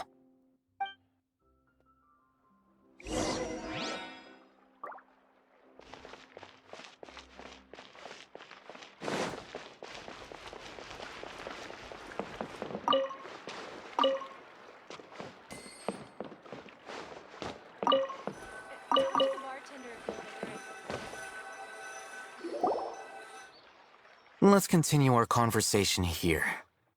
If you wish to learn more about the knowledge capsule that the Academia lost, then you must help me with something. I need you to find someone named Dory, a traveling merchant. Unlike the peddlers who hawk inferior knowledge capsules, she often has quality goods in stock. Some say that as long as there is profit to be made, there is nothing she won't dare to sell. She's guarded against people from the Academia because most of her wares don't comply with Academia regulations. I think she blacklisted me. I met with her informant, but it soon became clear that they had no intention of letting me get any further. Become one of Dory's customers and earn her trust. This is my condition for further collaboration. Why do you want us to meet with her? Until you complete this task, you don't have question privileges. Fine. So how do we go about doing this? You two are outlanders who haven't been here for long, so Dory should view you as safe clients. I'll give you the informant's address and their contact password. Beyond the password, though, I have no way of knowing what other tricks she might have up her sleeve. You'll have to improvise. This is kind of nerve-wracking. The true challenge begins after you meet her. She has a keen nose for Mora and a shrewd eye for wares, and she only likes customers who she deems to have good taste. I'll prepare some funds for you. Buy her highest quality wares and earn her approval.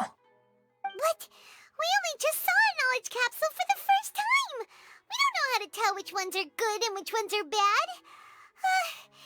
Is that something we can learn quickly? That's true. Have you two heard of elemental sight? Oh? That's a surprise.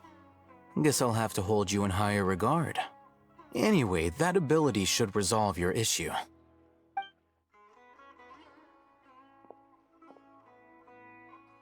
Here are 2 knowledge capsules. Tell me, can you detect any difference in their quality?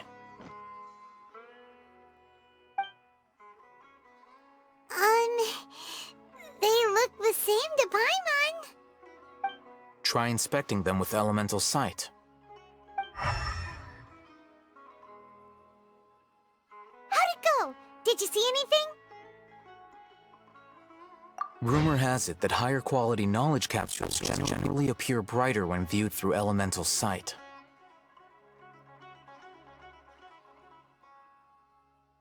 That's because knowledge originates from Irminsul, the root of Dendro power itself. The more powerful the knowledge, the richer it is in Dendro energy. However, some canned knowledge with a high concentration of elemental energy is of little use in contemporary times, so those capsules are of little value. Using elemental sight is merely a stopgap measure, but it should suffice for earning Dory's trust. That sounds pretty impressive. Here's a sheet with the informant's location and contact password, and here is the mora for purchasing canned knowledge. Don't be cheap. You'll need to spend to catch Dory's eye. If there's any mora left over, just keep it. Oh, and be sure to exercise some caution. There have been Matra present in Port Ormos lately. Your efforts will be for naught if they catch you. Matra?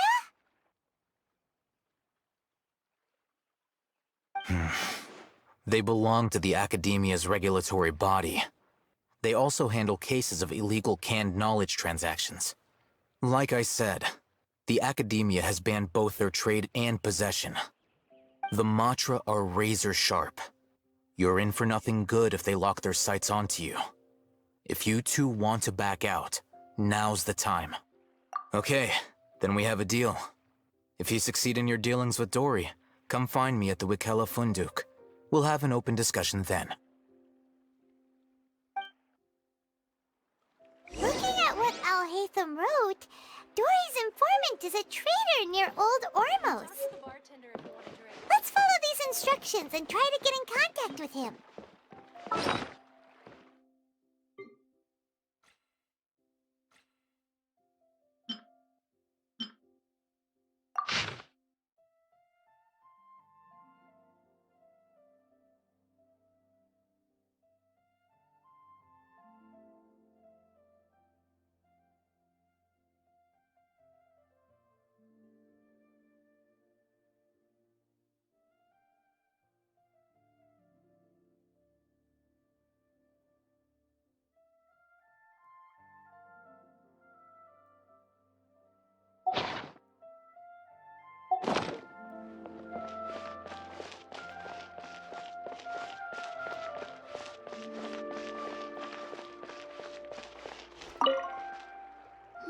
Hello. What are you two looking to buy?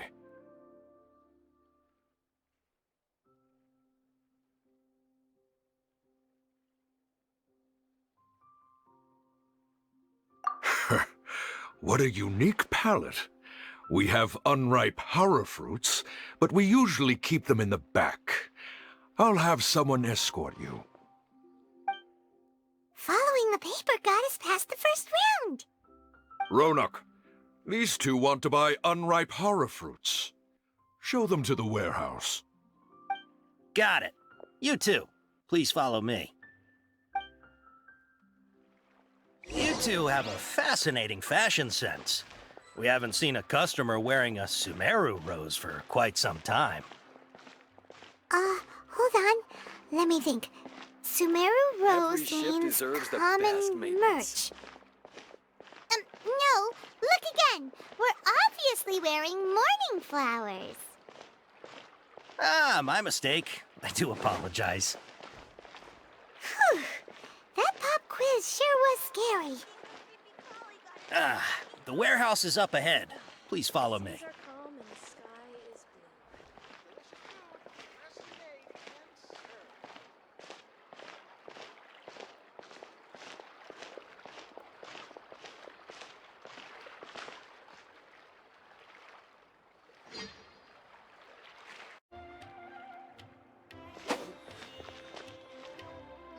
Before I retrieve your products, I need to confirm a few things. Please forgive me, but we may not have sufficient stock for you today. Earlier, many of our hara fruits were taken by mice.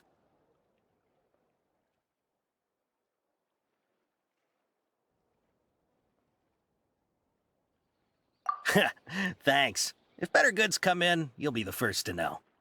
You look like you have some skill. Why don't I pick out some fruits that'll make you dizzy?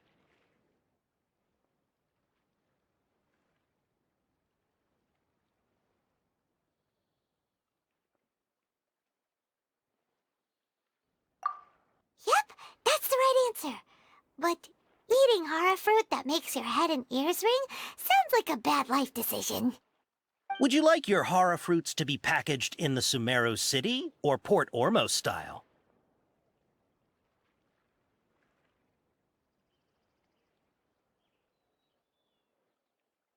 Wow, you two sure are generous customers. We'll be sure to package your products beautifully. Okay, everything has been confirmed. Miss Dory is waiting for you up at... Shoot! It's the Matra! Run! What? The matcha? Where? Oh, Hatham said we're done for if they catch us. We gotta get out of here.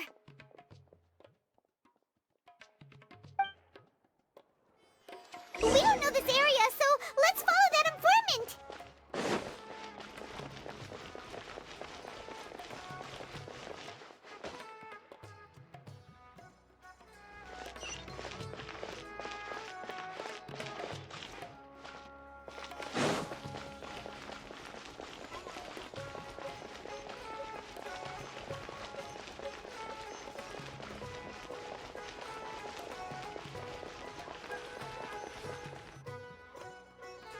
He ran that way!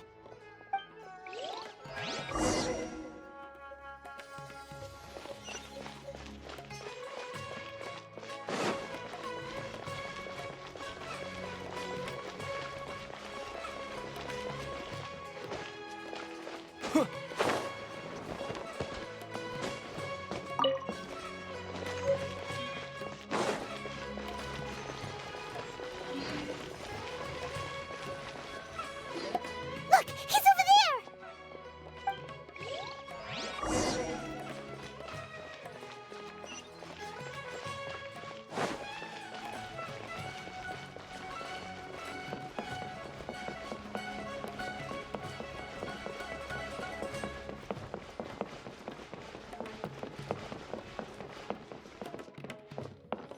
Hey! If you're hiding from the Rishbaland tiger, come this way! Another password! Huh? Oh, that voice came from behind the building on the right! Here, over here. You can stop running now.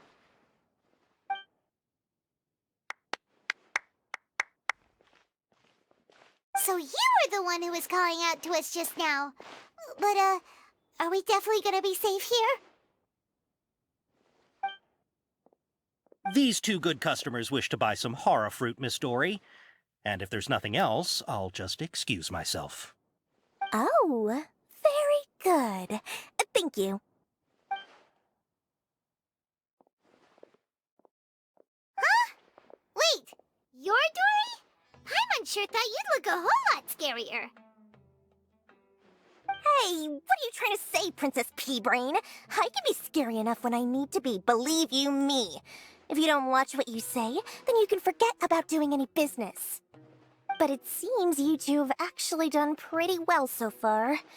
Not only did you manage to find the informant, your reactions were also pretty sharp. You don't really look like criminals or anything, but I bet my Mora that you've been involved in some shady dealings, haven't you? Paimon's not sure if that's supposed to be a compliment, but we'll take it. I can't risk doing business with people who start huffing and puffing after just a few paces. no matter how much Mora they might have. Not only will they get caught by the Matra, but they'll also get us into trouble. As decent folks trying to run an honest business. We don't need any of that. Wouldn't you agree? So that's why I prefer to have customers like you. It's your first time here, but don't worry, I won't ask too many questions. Even if you wish to buy enough knowledge capsules to decorate your house with, please, knock yourself out. As long as you have lots of round, shiny Mora, then we're all good. Ah, yes, of course, of course. Go ahead, help yourselves. Voila! Wow, she has a trove of canned knowledge. Whew. She'd probably be in serious trouble if the Matra caught her with all this. What kind of products do you seek, my dear customers? Don't worry, I'm not interested in your reasons for buying. I can, however, offer some suggestions. Take this one, for example. An analysis of the sociological ideology and dialectics of the Hilichurls. Only 3 people in all of Teyvat have ever studied it, making it extremely rare. It's on sale now for 350,000 Mora. Yeesh, who would want to be an expert in that topic? Or how about the architectural styles and construction methods of Teyvat in the early Archon War period? With this one, you can become an expert in historic architecture preservation and find an excellent, well-paying job in nearly any nation. Ooh, now this sounds like it could be useful. 2 million Mora, and it's yours. No discounts. Whoa! That's a lot of Mora! Of course, you are free to pick whatever your heart's desire. The contents and price of each knowledge capsule are indicated in small text on the body of each one, down at the bottom. Alright, let's try the method that Alhaitham mentioned.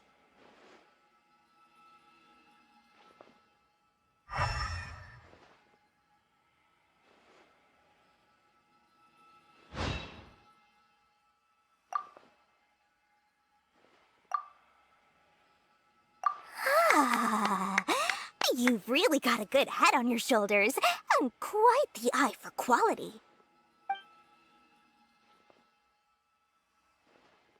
We'll take these, please and thank you.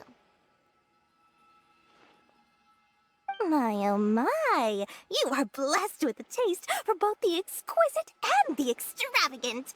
Customers like you are a rare breed, 1 in 100. No, 1 in 1,000 even. Listen, I have a special offer for you two.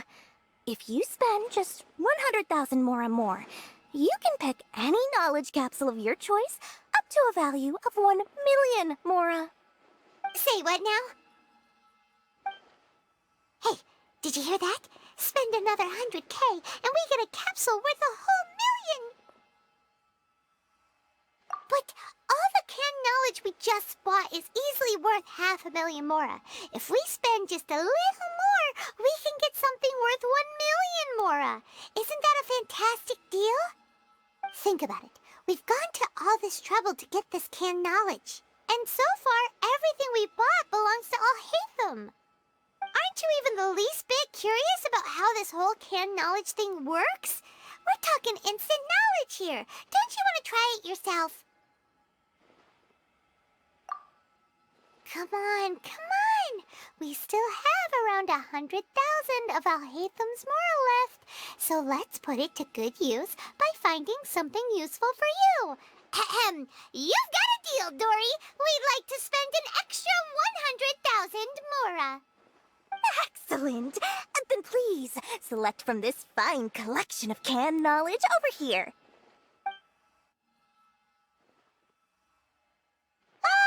Hold on a second. Paimon thought we could choose whatever we wanted. Why can't we choose the ones from over there? Oh, but my dear customer, the knowledge capsules over here are worth 1 million Mora each. I'm sure discerning customers like yourselves will be able to find something to your liking. Please, take your time. Oh, Paimon has a bad feeling about this. Let's use Elemental Sight again to check these.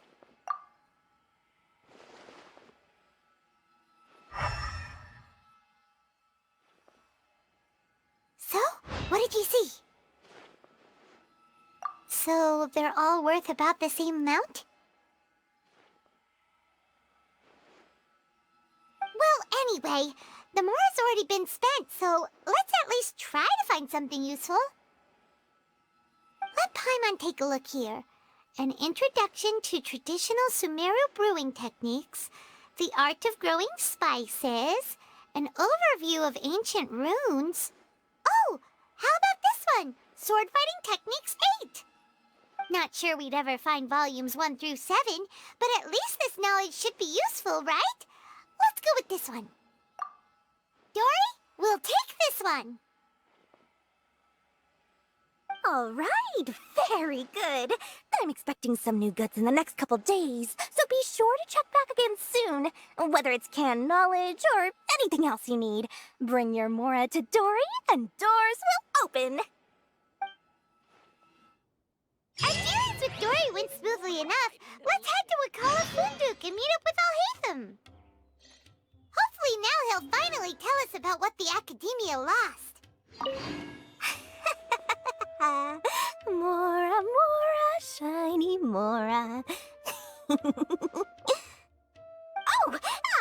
Please, come back anytime you need something. Makes sense to me. More exciting than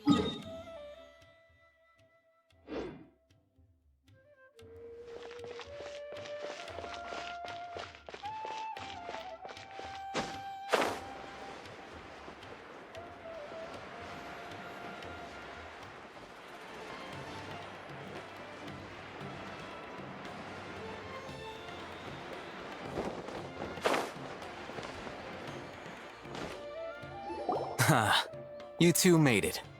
And from the looks on your faces, you were successful. Whoa, there's so many people from the Academia here. Why would you pick this place as our meetup spot? Well, Wakela Funduk is under the Academia's control, so naturally the Academia has people working here.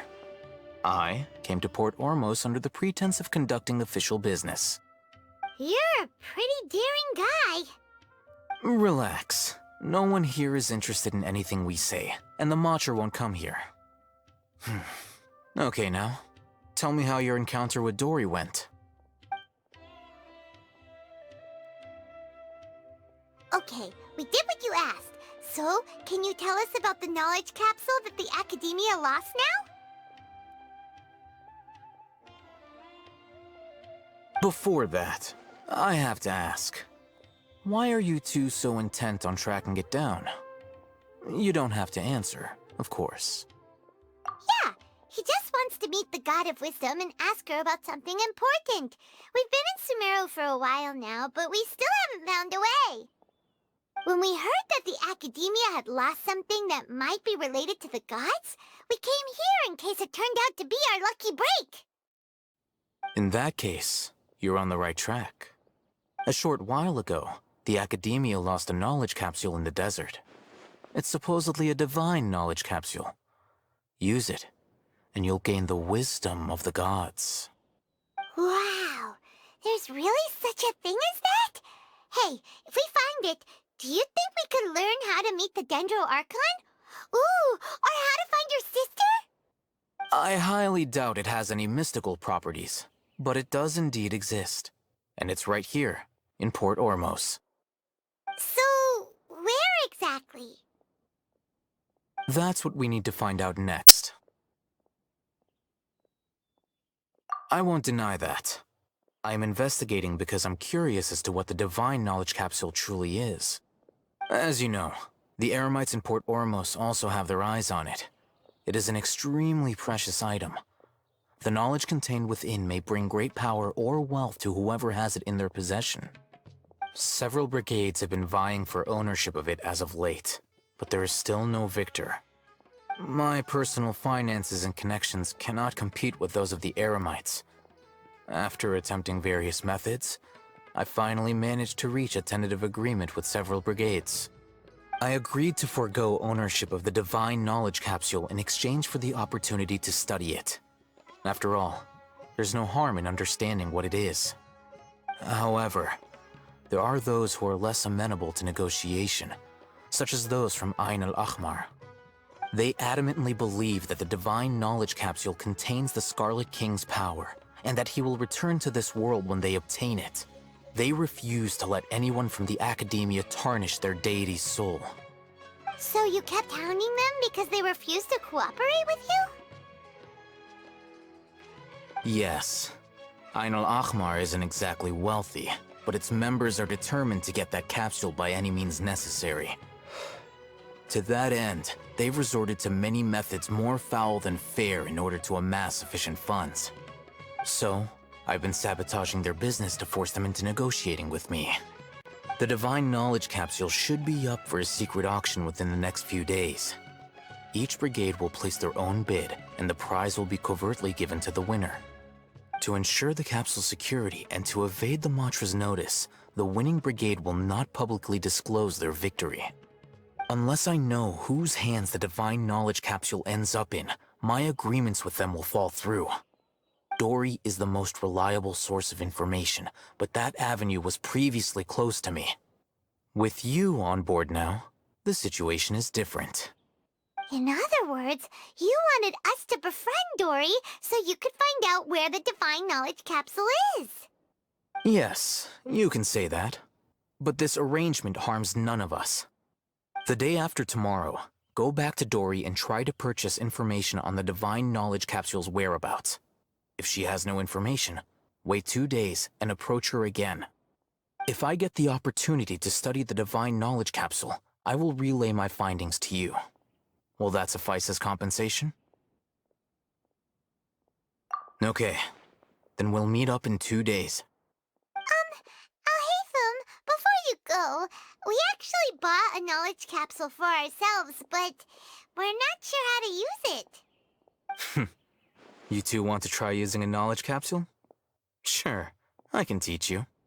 Doing so right under the Academia's nose is a bit problematic, though. What do you say we head to the outskirts of town?